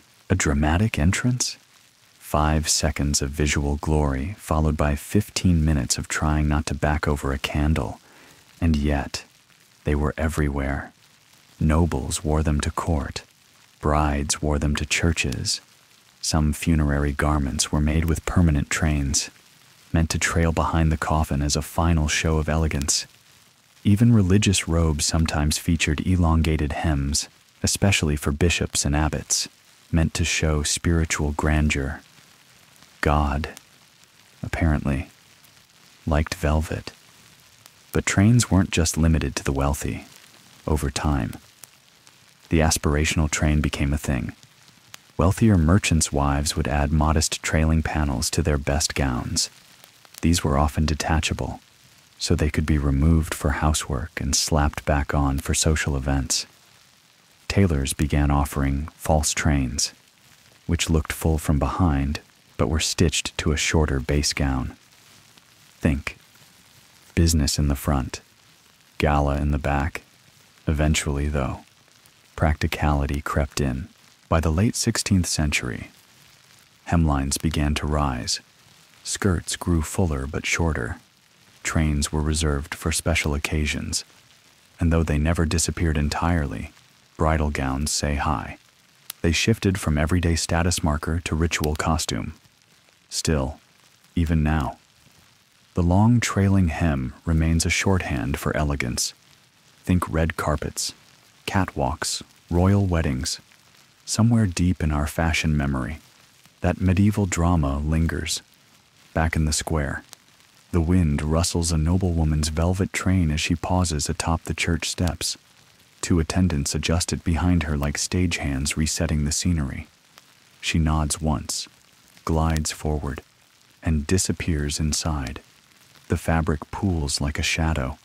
A child rushes up and pokes it, then runs away giggling. You glance down at your own modest tunic. No train. Nothing to drag. Nothing to catch fire on a torch or collect breadcrumbs from the bakery floor. And still, you feel majestic. You leave the grand church steps behind, still thinking about that velvet train cascading like a waterfall of status and stitching. But as you walk through a quieter alleyway, you spot something even more curious. A man in robes so tight, they look painted on. Nearby, a woman adjusts a pair of sleeves wider than her body. One man's doublet is so puffed at the chest he can't lower his arms, and another's codpiece is, let's just say, conspicuously optimistic. Welcome to the flamboyant peak of late medieval fashion, where subtlety had long since exited the runway, and everything from your neckline to your kneecaps screamed for attention. It was an era when your clothes weren't just clothes, they were theater. You weren't dressing, you were performing. And the stage, every feast hall, cathedral aisle, or open-air market square you dared to strut through. We're now in the late 15th century, a time of enormous change, not just politically, but sartorially. Tailoring techniques had exploded in sophistication. Trade routes brought exotic dyes and luxurious cloth to European ports, and the upper classes, newly flush with power, wealth, and ego, had only one question. How ridiculous can we get before someone stops us?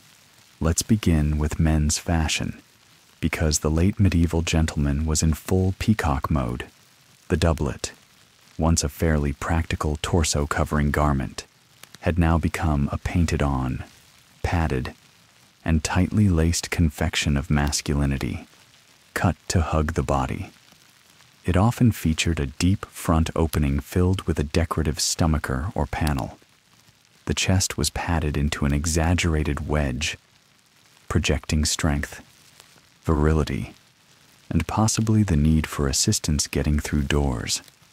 To maintain this shape, some men wore stiffened underbodices laced with reeds or strips of leather, essentially early corsets.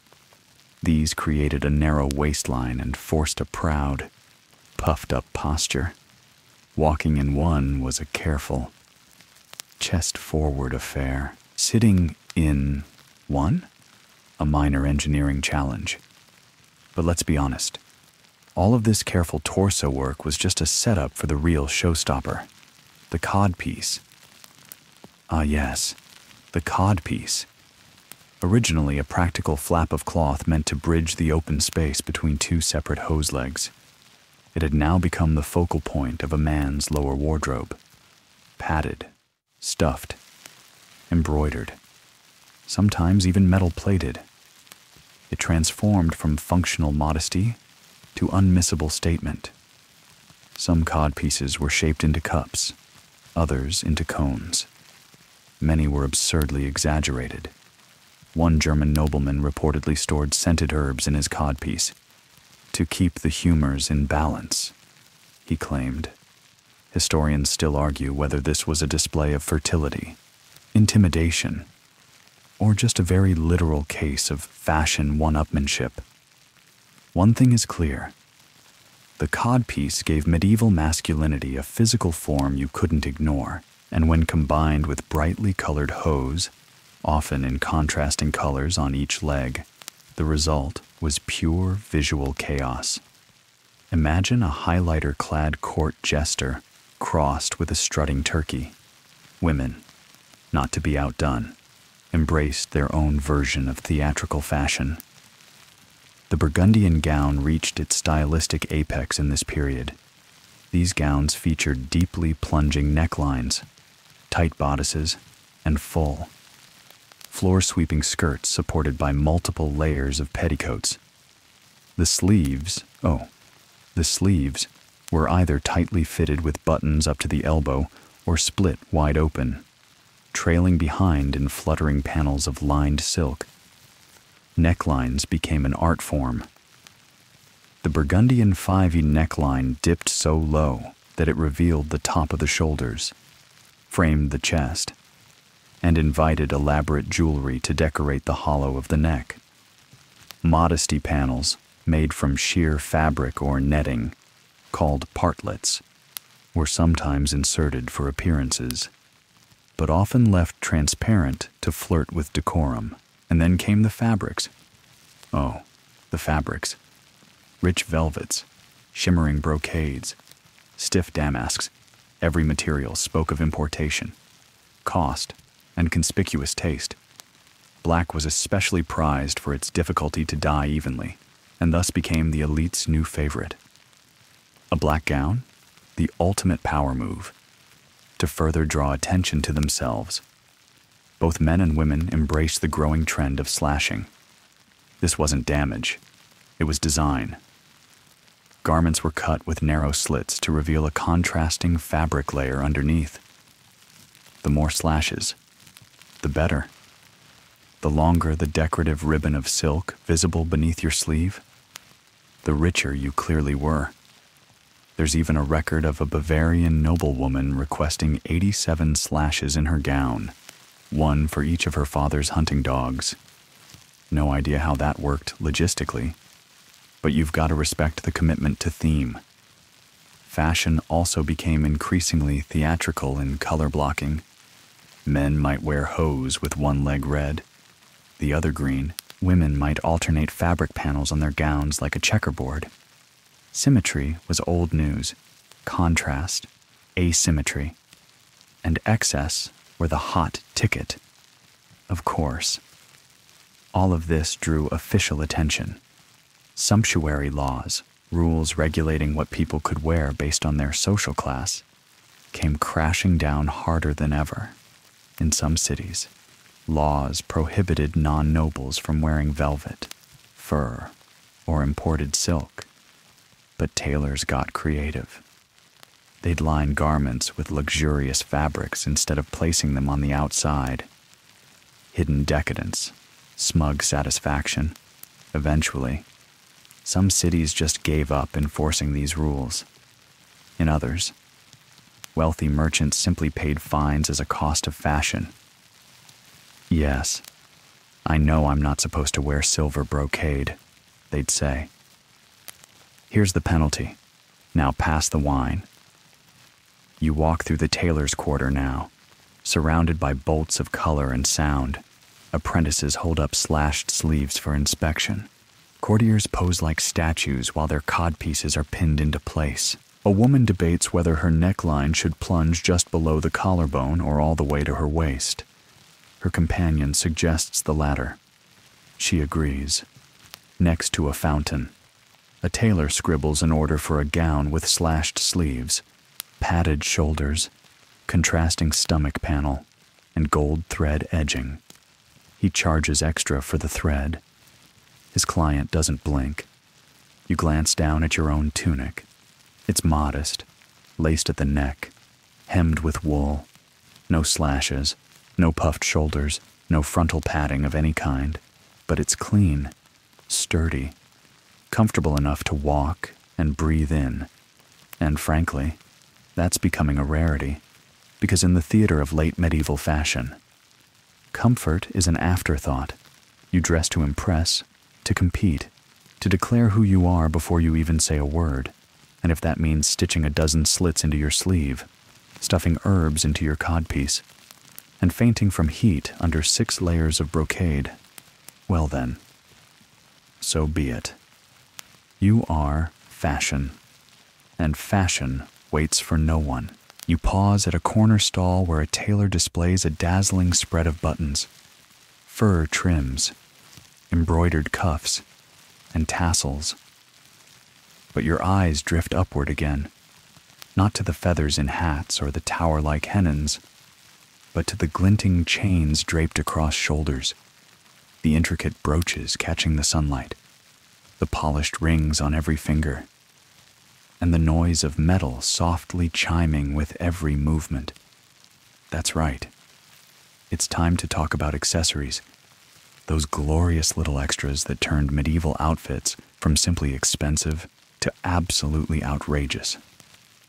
If clothing told the world who you were, accessories told them how rich, how devout, how connected, and how incredibly petty you could be about all three. Let's start with the most universally loved, jewelry. Rings were a major power item, not just for decoration, but for communication. You didn't just wear one, you wore them on multiple fingers. Stacked if you could afford it, gold was king. But silver, bronze, and pewter had their places too. Many rings bore signet engravings, allowing their owners to press them into hot wax and leave a mark, literally. A merchant might sign a contract with a flourish and a thumbprint of his family crest. A knight might seal a love letter with the initials of his paramour. Some rings even held tiny compartments, believed to carry perfume, poison, or prayer scrolls, depending on how dramatic your week was. And then there were brooches. These little metal masterpieces weren't just functional. They were fashion statements with sharp ends, used to secure cloaks, gowns, veils, or sleeves. They ranged from simple pins to ornate works of art studded with enamel, gems, and symbolism. A brooch shaped like a lily might signal piety. One shaped like a lion could show allegiance or family pride. Some were engraved with inscriptions like, "Think of me," "Loyal unto death," or, in one odd case, "I fart in Burgundy." Historians still aren't sure if that one was sincere or satire. Chains, meanwhile, were the medieval equivalent of Instagram followers. The longer and heavier, the more influential you were. Knights might wear chains awarded for valor. Mayors and magistrates had chains of office, signaling authority. Merchants wore chains made of imported metals to subtly brag about their connections. Some people wore belt chains across the body, not to hold anything up, but just because it looked like it might. Some clerics wore rosary chains over their robes, not just for prayer, but to make a statement. I am spiritual and well accessorized. Speaking of belts, belts. These were not just for keeping trousers up. In fact, trousers were rare enough that belts became decorative waist-high runways for expression. Women wore girdles, narrow decorative belts often made of leather or woven fabric, adorned with metal fittings, plaques, and charms. Some girdles had long dangling ends tipped with gold or bells. Others included keys, not because they were jailers, but to show they ran a household. A woman with keys on her belt said, "I control supplies. I manage the pantry. Respect the belt."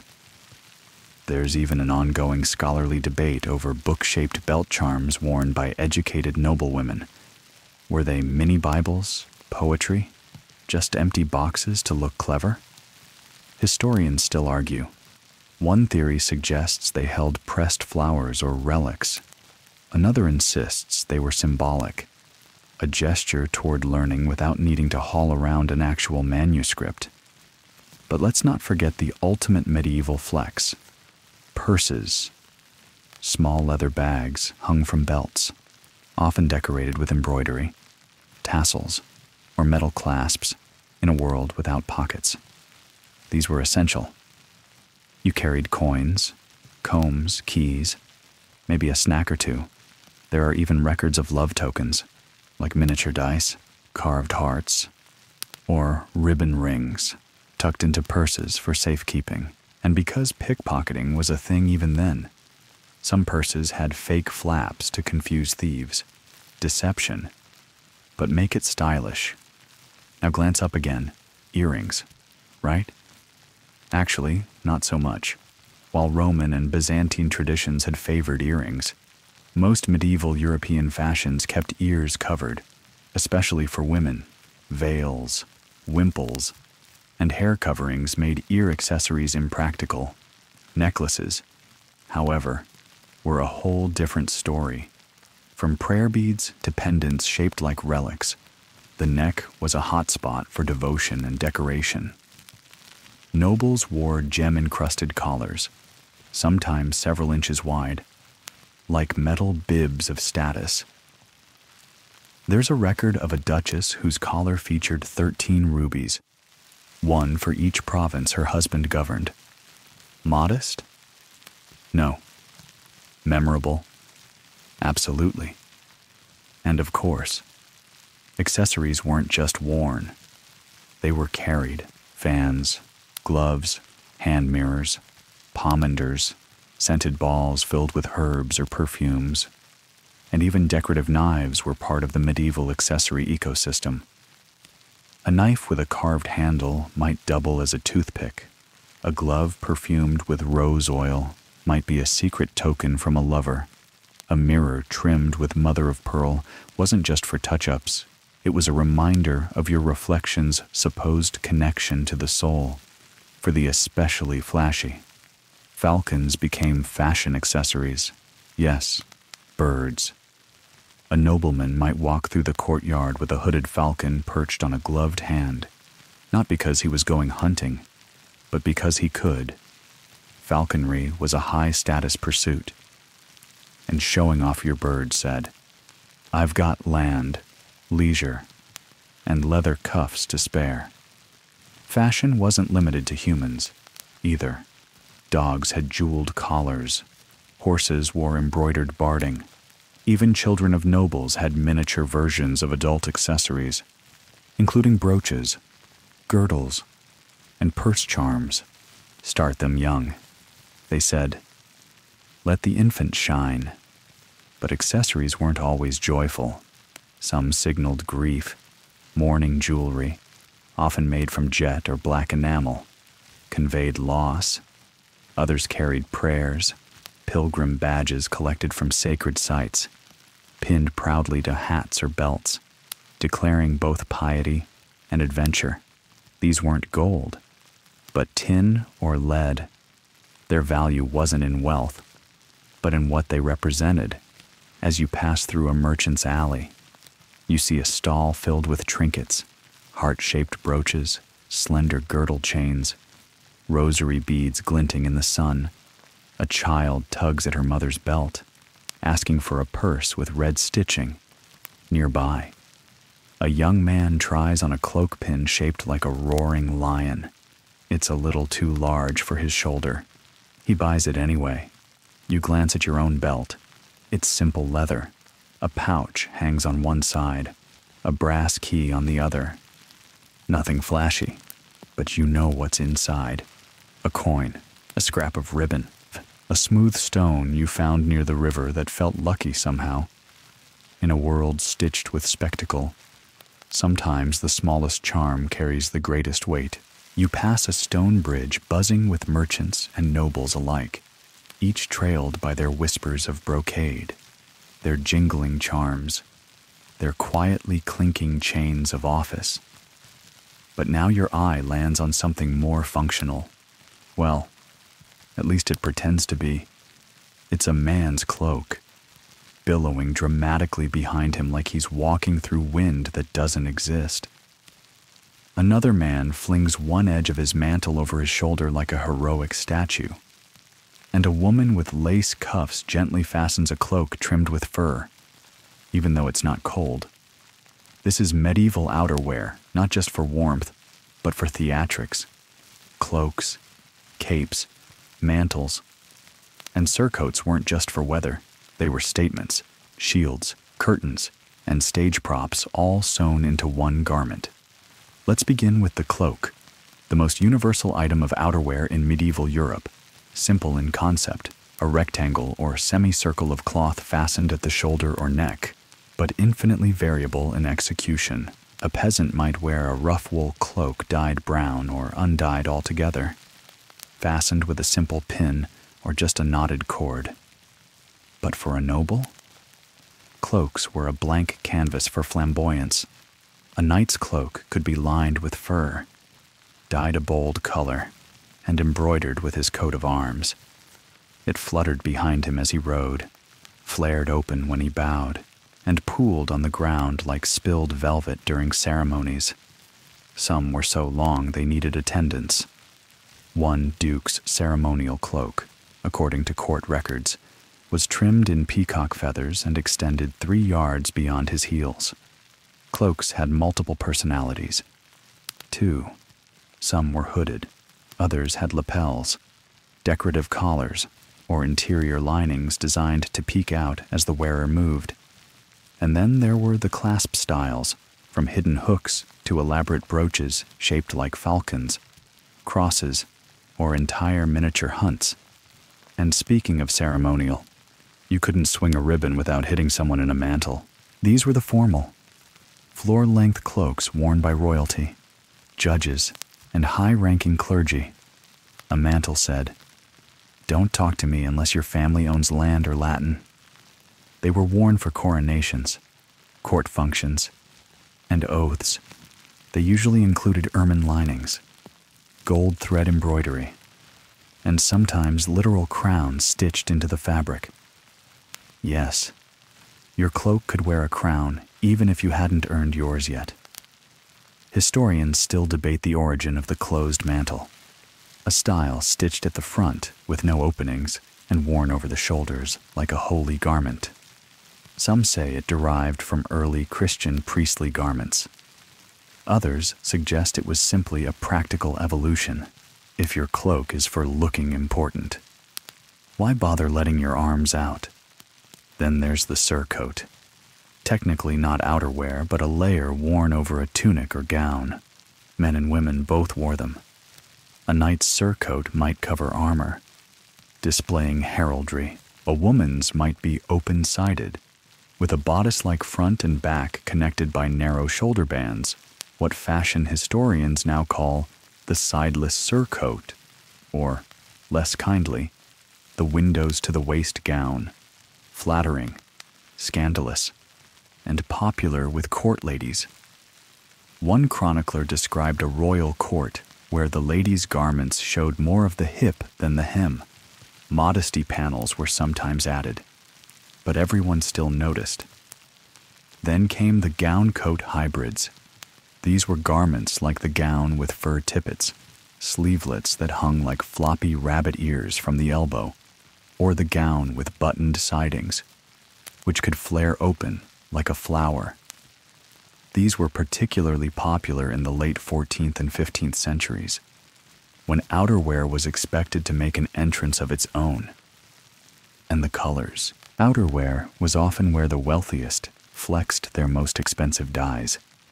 Deep indigo, rich scarlet, brilliant green, and the most prized of all, true black, achieved with multiple dye baths and usually reserved for the wealthiest merchants, clergy, or nobles. A black cloak wasn't just slimming, it was expensive.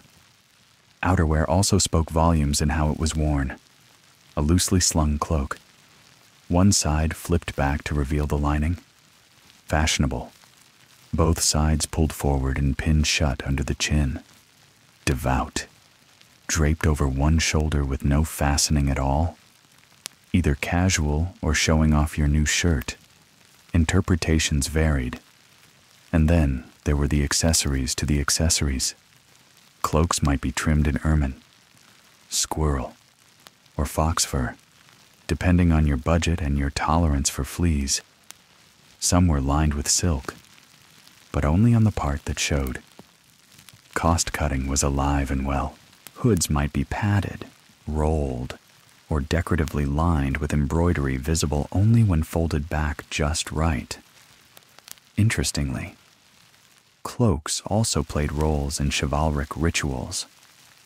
A knight might cast his cloak over a fallen enemy as a sign of mercy. A lady might toss her mantle over a favored suitor's shoulders, symbolizing protection or affection, and in one infamous case, a merchant's daughter threw her fur-lined cloak across a muddy road so her prince wouldn't dirty his shoes. He married her. Fair trade, really. And while cloaks screamed status in daylight, they had their secrets at night. They hid lovers. They concealed weapons.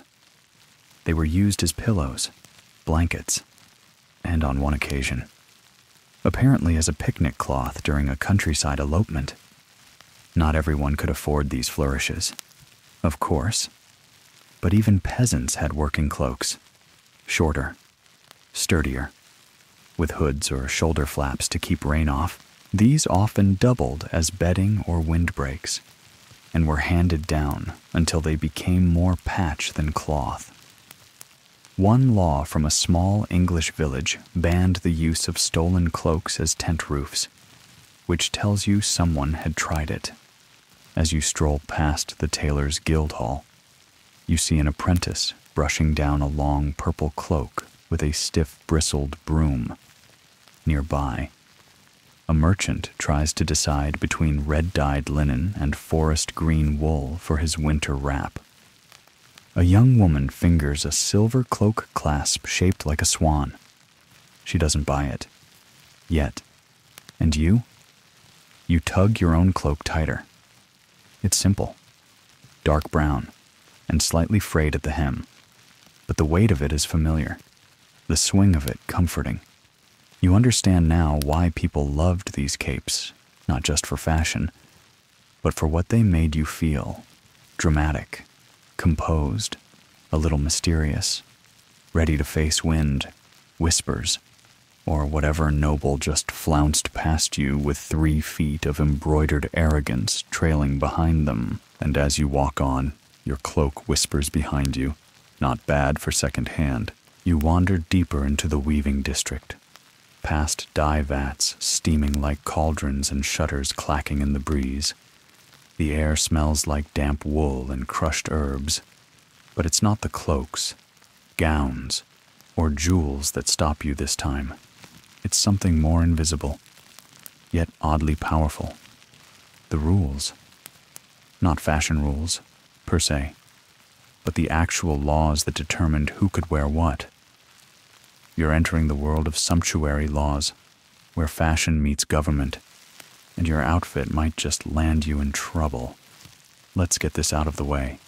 Medieval society was obsessed with hierarchy, and clothing was one of the clearest ways to display it. So, of course, the powers that be started regulating who could wear what. You couldn't just wake up one day and decide to dress like a duchess or a knight unless you actually were one, or paid someone off and hoped no one noticed. Sumptuary laws were legal codes issued by monarchs, city councils, and religious leaders to reinforce social boundaries through dress. They covered everything from the materials you could wear to the colors, types of fur, length of trains, and even the number of slashes in your sleeves. Yes, somewhere in Italy, a man probably got fined for excessive sleeve drama. The intention, at least officially, was to maintain moral and economic order. If commoners started dressing like nobles, how would anyone know their place? And if everyone blew their wages on velvet and pearls, wouldn't the economy collapse? But unofficially, these laws were about control, visual control. Imagine a parade where everyone's status is visible at a glance. Gold-trimmed cloaks for dukes, silk girdles for wealthy merchants, plain wool for laborers, a walking caste system, wrapped in cloth. One of the most famous sets of laws came from 14th century England. In 1363, Parliament passed a statute dictating exactly what materials each class could wear. For example, only knights or higher could wear scarlet or fur-lined mantles, and only those earning $100 per year or more could wear cloth of silver or gold. Wives of yeomen, linen only. The daughter of a wealthy merchant, maybe silk, but no jewels.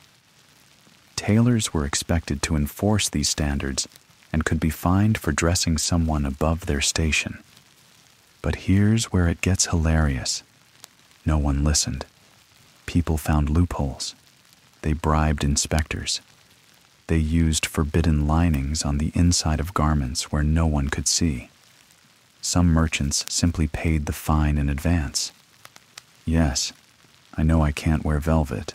Here's your silver penny. Now leave me alone. And sometimes the laws backfired. One noblewoman in Florence wore a gown with 12 layers of forbidden cloth. When fined, she pointed out that the law didn't say she couldn't wear multiple layers of legal material. She was technically correct. The court was not amused. Historians still argue whether these laws were seriously enforced or mostly symbolic. In some cities, enforcement was strict. Fashion inspectors prowled the markets, measuring hem lengths, examining embroidery, and even checking the fiber content of cloaks. In others, the laws were issued and then quietly ignored, like no whistling after dark or don't joust in the bakery. And it wasn't just Europe. In feudal Japan, samurai were distinguished by their two-sword outfits, and sumptuary rules banned peasants from wearing silk. In the Byzantine Empire, the imperial purple dye was literally reserved for the emperor and his court. In some Islamic caliphates, laws determined how Christian or Jewish citizens dressed compared to Muslims, all across the medieval world. Clothing served as a visual passport, and stepping outside your lane had consequences. But the more fascinating part is how people reacted. Fashion, after all, is a creative force. When told they couldn't wear silk, people wore finely brushed linen. When banned from gold embroidery, they used gilded thread made from polished copper. When forbidden from wearing ermine, they dyed rabbit fur white and painted on black dots. From a distance, indistinguishable. Some tailors became famous for crafting cheat garments, outfits that looked noble but were technically within the law. One surviving guild record from Milan mentions a weaver of deception, paid extra for disguising common cloth as elite fabric. He even offered reversible tunics, one side for daily wear, one for court appearances. Even religious orders got involved. Clergy were often expected to dress plainly, but some bishops owned cloaks trimmed in silver and lined in fine wool. When challenged, they argued it was aesthetic encouragement for the flock. Sure. There's even a case from Paris where a shoemaker's wife was charged with wearing the veil of a noble lady. She claimed it was a gift from her cousin who thought she had the shoulders for it. The court was unmoved. She was fined, and her veil confiscated. Sumptuary laws also extended to weddings and funerals. Specific colors or fabrics were banned during mourning unless you were noble-born. Brides were sometimes prohibited from wearing gold or fur unless their dowry passed a certain value. Your joy or grief had a fashion ceiling. Apparently. And let's not forget the moral side. Some laws weren't about status but behavior. Low necklines were occasionally banned during Lent. Bright colors were forbidden during periods of national mourning. Immodest embroidery, usually code for scenes of love or mythology, was banned outright in several cities. One tailor was jailed for producing a gown featuring 2 kissing storks. Risque. As night begins to settle over the city, You pass a posting wall where someone has nailed up a list of new regulations. No brooches larger than a walnut. No sleeves longer than 30 inches unless you're a knight's widow. No slashes in your doublet unless you own land. The ink is still drying. A group of apprentices walks by, whispering about how to get around the new cloak rules. One suggests a dye that looks like velvet but isn't. Another says he knows a merchant who sells second-hand noble garments under the table. You adjust your own cloak, wool, undecorated, modest. You pass inspection.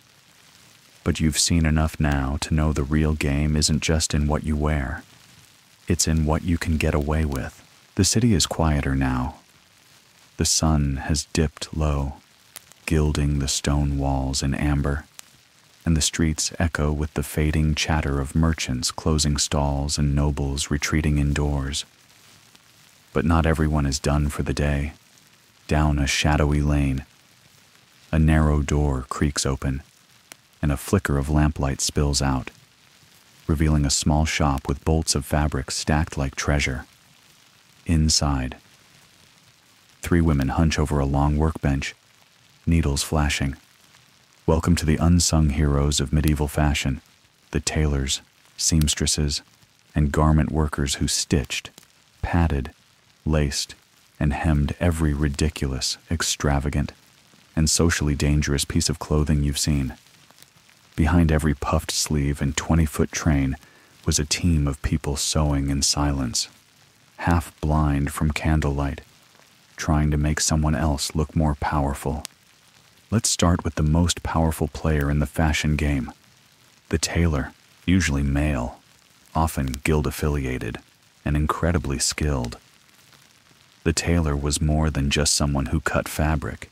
He was a sculptor of status, a mathematician of measurement, and, at times, a fashion therapist.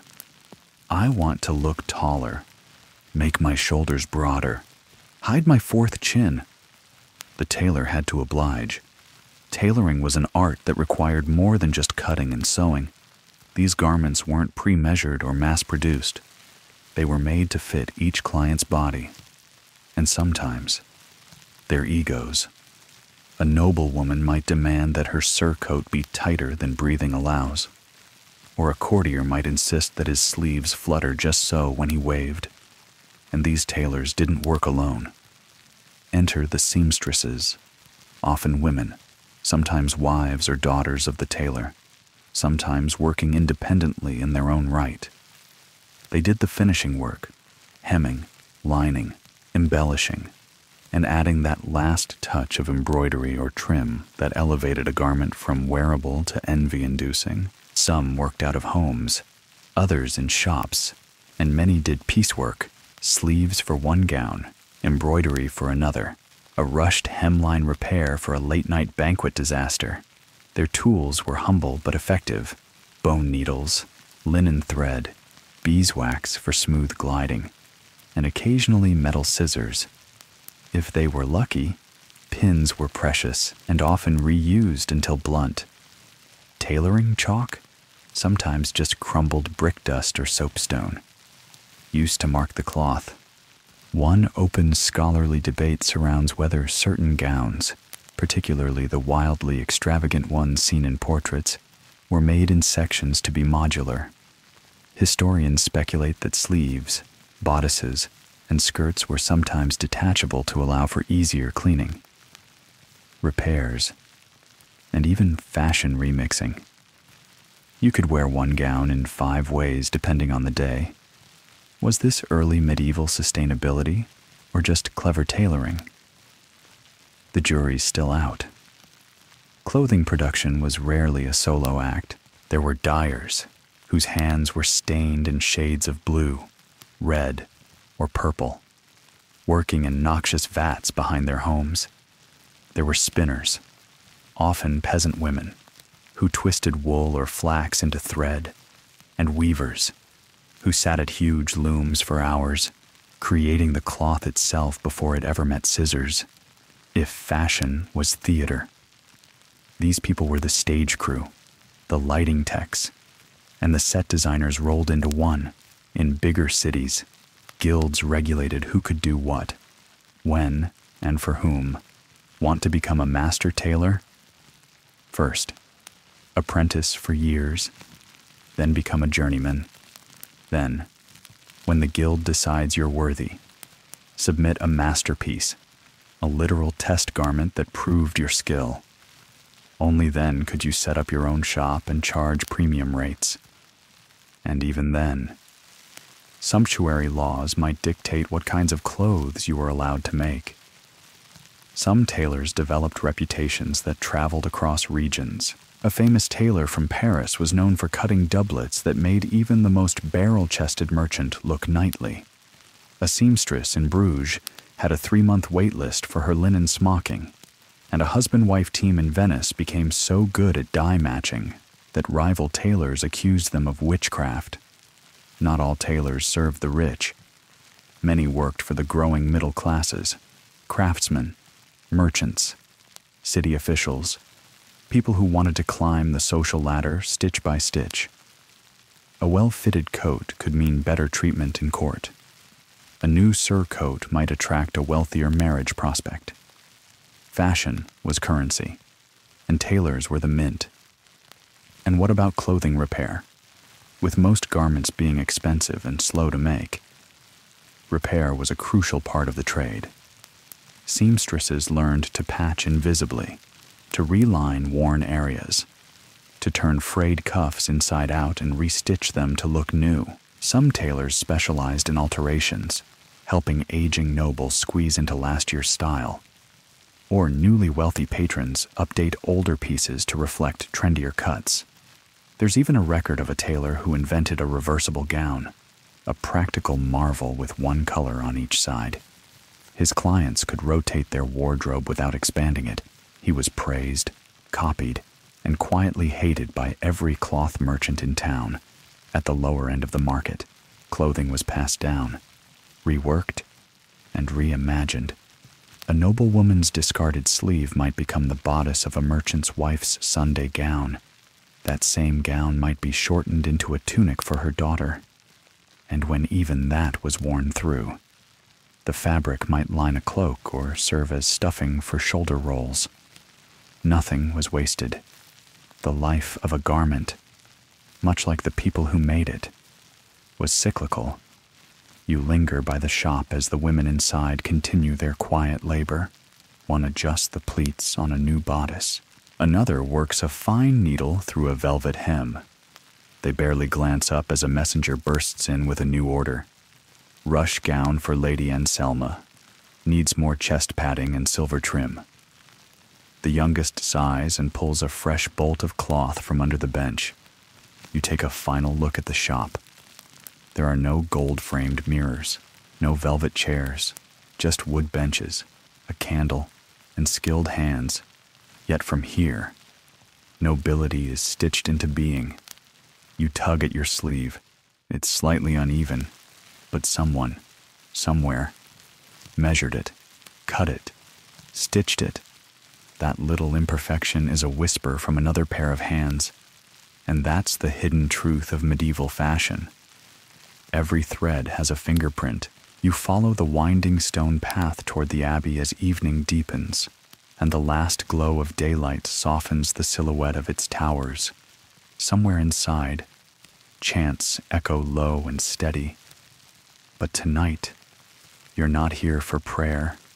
You're drawn to the quiet rustle of fabric moving like fog through archways, the austere sweep of cloaks, the solemn sway of habits, the deliberate simplicity of veils and hoods. This is the world of religious fashion, where modesty is law, yet symbolism is rich, and where simplicity, paradoxically, becomes an intricate statement in itself. In a medieval world bursting with embroidered collars, fur-lined sleeves, and codpieces the size of bread loaves, religious clothing carved a path in the opposite direction. It wasn't about luxury.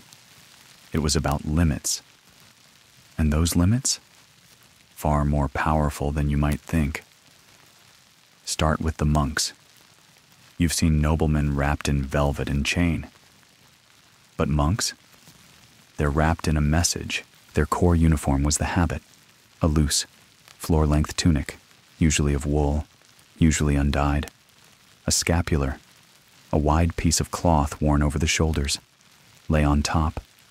Then came the hood, either attached or separate, pulled up in prayer or sleep. The habit was rough, practical, warm, and boring on purpose. The entire point was to reject vanity. Wearing itchy wool every day was a theological commitment, yet even within simplicity, there were distinctions. Benedictines, among the most influential orders, wore black. It signified humility and a symbolic death to worldly desires. Cistercians wore undyed white wool, representing purity and austerity. Franciscans donned brown or gray, meant to blend in with the dirt, reflecting their vow of poverty. The differences may seem small, but they mattered. A monk's color announced his philosophy before he ever opened his mouth. And yes, there were rules, strict ones. Most orders required habits to be handmade from specific cloth weights. Some regulated the number of garments you were allowed to own, often just 2, 1 to wear, 1 to wash. If you grew cold, you prayed. If your robe tore, you mended it. And if your hem dragged too extravagantly, you might be scolded for pride. One abbot even banned hemming garments too neatly, lest the brothers grow vain about their stitches. Nuns followed similar codes, though with more layers. A nun's attire included the habit. Yes, but also a coif, a snug linen cap, a wimple, a piece of cloth covering the neck and chin, and a veil, often black or white, depending on the order. The veil was both a marker of commitment and a physical barrier from the world. Married to God, these women swaddled themselves in cloth like bridal armor, and yet, within those layers, you'll find humanity, despite strict rules. Some convents were quietly inventive.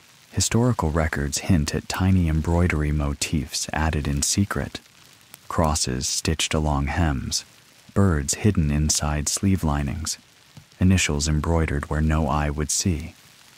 Historians still argue over how common this was. Was it defiance, devotion, a way to keep beauty close in a world where beauty was forbidden? Even the material of religious garments carried weight. Coarser wool emphasized penance. Softer cloth was seen as a slippery slope toward comfort, and thus spiritual decay. Some strict communities even forbade socks unless temperatures dropped below freezing. To be uncomfortable was to be closer to heaven. But not all religious fashion was plain. Once you moved up the hierarchy, simplicity gave way to ceremony. Priests, bishops, and abbots dressed to awe on regular days. Priests wore a cassock, a close-fitting robe, typically black, but on feast days, they donned vestments. The alba, a white linen tunic, was tied with a rope belt called a cincture. Over this came the stole, a narrow strip of embroidered cloth draped over the shoulders. And over that, the chasuble, a bell-shaped outer garment rich with embroidery and color. Vestments followed a liturgical color code, white for purity and celebration. Christmas, Easter, red for martyrs and Pentecost, green for ordinary time, the regular rhythm of church life, purple for penance and preparation, Lent and Advent, black for mourning. Even the mitre, the tall, pointy hat worn by bishops, followed symbolic structure, split into 2 peaks to represent the Old and New Testaments.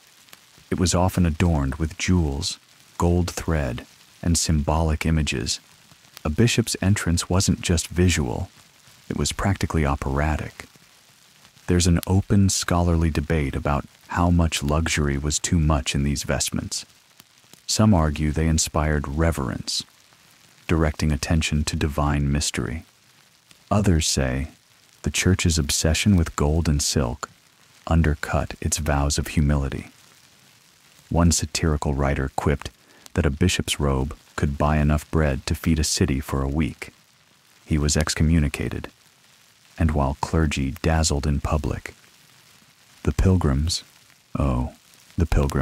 wore their travels like armor. Pilgrimage was a massive part of medieval life. Ordinary people journeyed hundreds of miles to holy sites like Santiago de Compostela, Canterbury, or Rome. Their outfits were distinctive: cloaks, often short and travel-worn, broad-brimmed hats, shielding from sun and rain, staffs carved with charms or symbols, pouches worn on the hip, filled with coins, relics, and hope. But the most iconic accessory? The pilgrim badge. These were small metal trinkets, pressed or cast in lead, showing the image of a saint or symbol of a shrine. Pilgrims wore them proudly, pinned to cloaks and hats. Some boasted whole collections, a kind of wearable resume of spiritual adventures. Others wore fake badges to look devout without ever having left town.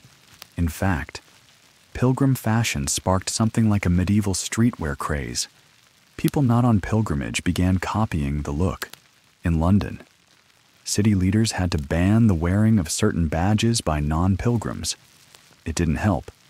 Meanwhile, back in monasteries, some monks were busy making these very items. Pilgrim badges became a source of income for holy sites. Tiny miracles cast in tin, sold by the dozens. There were other religious fashion symbols too. Hair shirts, worn under clothing, were a form of penance, coarse, itchy, made from goat hair. Some holy men wore chains beneath their robes to mortify the flesh. A few extreme ascetics even fashioned garments from bark or rushes, proving that holiness often came with a rash. And then there were the heretics, the rebels of religious fashion, forced to wear markings, yellow crosses, distinct hats, or colored patches. Some groups were visually segregated for their beliefs. Others deliberately dressed down, wearing ragged robes to protest church corruption. Inquisitors watched what people wore as closely as they listened to what they said. Even saints had signature outfits. St. Francis in his humble brown robe and knotted cord. St. Catherine with her white gown and spiked crown. Their fashion became iconography. Clothing turned into shorthand for holiness. Interestingly, clothing donations were a popular form of charity. Rich widows would leave their gowns to convents. Kings might gift bolts of expensive cloth to monasteries as spiritual offerings. Some monks even received royal cast-offs, trimmed, resawn, and stripped of decoration. In one record, a bishop's crimson robe was dyed black and worn by an abbot as a funeral vestment. Nothing wasted, everything transformed. As the stars brighten above the abbey, you watch a small group of monks file into the chapel. Their habits sway in rhythm. Behind them, two nuns follow, veils catching the moonlight. There's no embroidery, no chains, no jewels, just cloth, humble and intentional. You glance at your own tunic, wondering how it might look if dyed plain and reshaped into something devout. You wonder how it would feel to dress with no thought of status, only purpose. But then again, even the plainest garment can whisper identity. And in this quiet corner of the world, where faith drapes every shoulder and hemline like mist, you realize something simple and strange. Even silence has a style. You drift farther from the abbey now, stepping into the cool hush of night. Cobblestones glisten faintly under the moonlight, and the city has softened, its clamor replaced by the sound of your own breath and the distant creak of shutters settling into place. The street is nearly empty, save for a cloaked figure walking ahead, the hem of their garment trailing behind like a whisper. And as you walk, you realize you've seen it all, from the ridiculous to the reverent, the padded to the penitential. But one final thing lingers in your mind, something beneath it all, quite literally. It's time we talk about undergarments.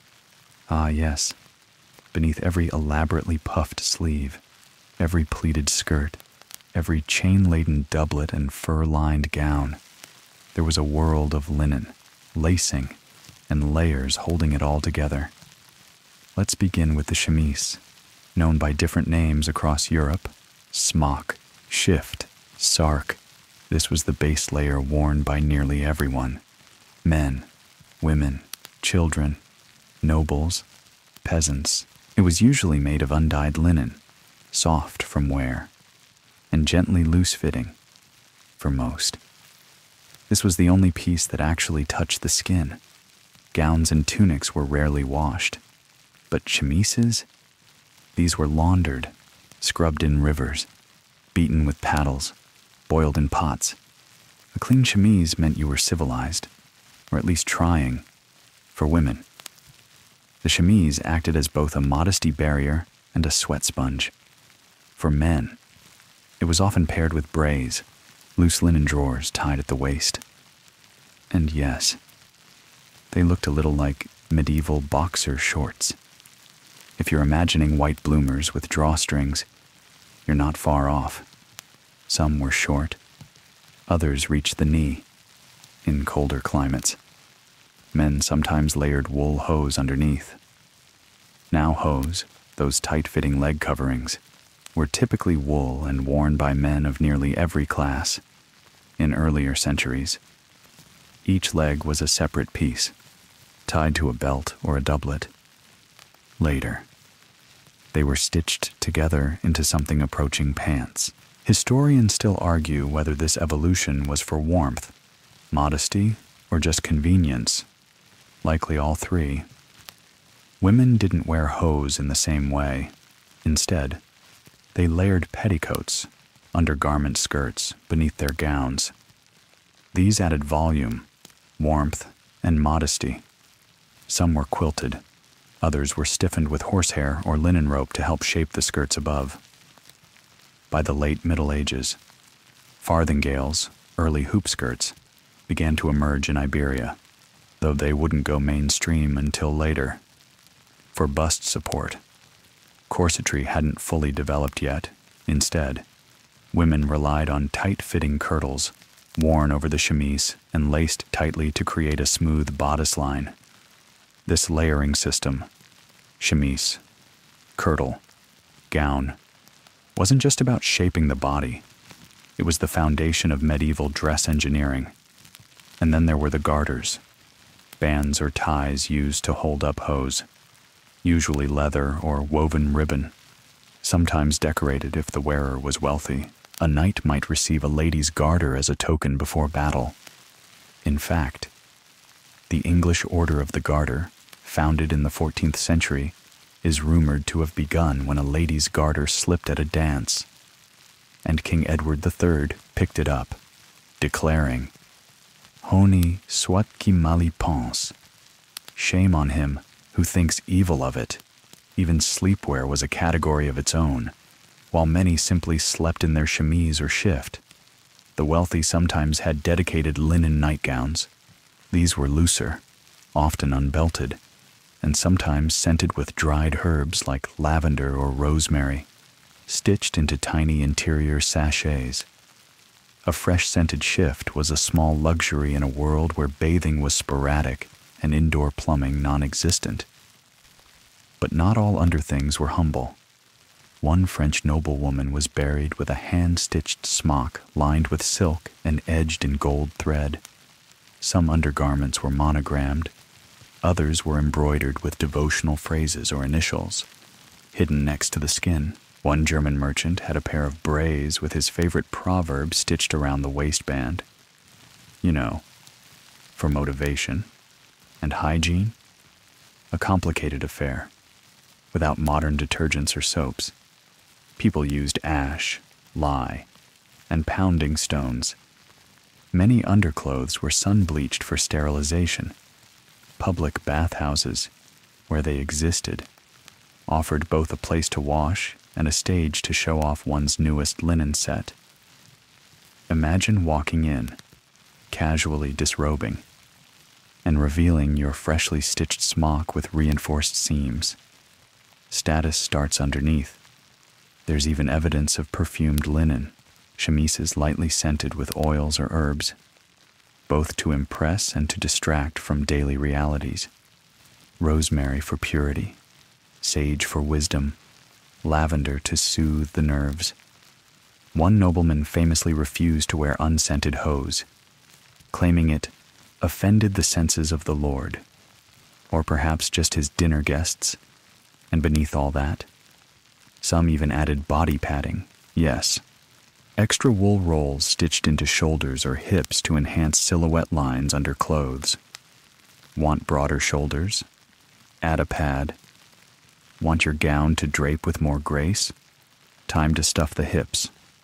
So the next time you picture a medieval gown swishing regally through a stone hall, remember, underneath that majesty is a layer of practicality, a little sweat, a lot of linen, and maybe a proverb stitched around the waistband.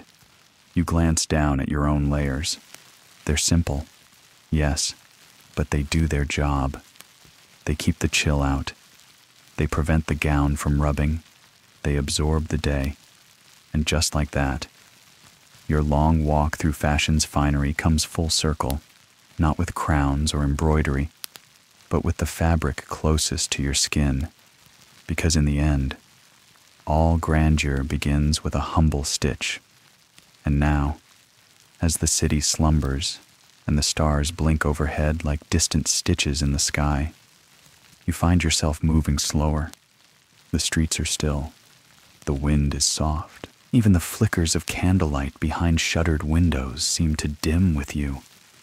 You've walked through centuries of threads and hems, of velvet arrogance and woolen humility, of sleeves that reached the ground and collars that reached the heavens. You've seen fashion as armor, as prayer, as rebellion, as love, and always, always as story, the weight of a cloak, the whisper of linen at the wrist, the warm snugness of hose on a winter morning. Every piece, every loop and seam was someone's idea of dignity, beauty or control, maybe even comfort. If they were lucky, you picture yourself now in a quiet room, maybe lit by firelight, with folded clothes resting on a chest nearby. Nothing ornate, just clean, soft, worn by time. Maybe you reach for a woolen robe. Maybe your chemise still smells faintly of rosemary. Maybe your only accessory is the silence. Breathe in. Let the world slow. Out there, the tailors have set down their needles. The noble women have unlaced their gowns. The bishops have removed their mitres. And in every cottage and castle, from farmstead to fortress, garments are hung by the hearth to dry, wrinkled, patched, real. And you, drifting now, deeper into quiet, feel the soft weight of sleep settle like a mantle over your shoulders. You've wandered through the wardrobe of the Middle Ages. You've survived codpieces, sumptuary laws, embroidered saints, and scented hose. And now, it's time to rest. Just let the fabric fall. End of story. Sweet dreams.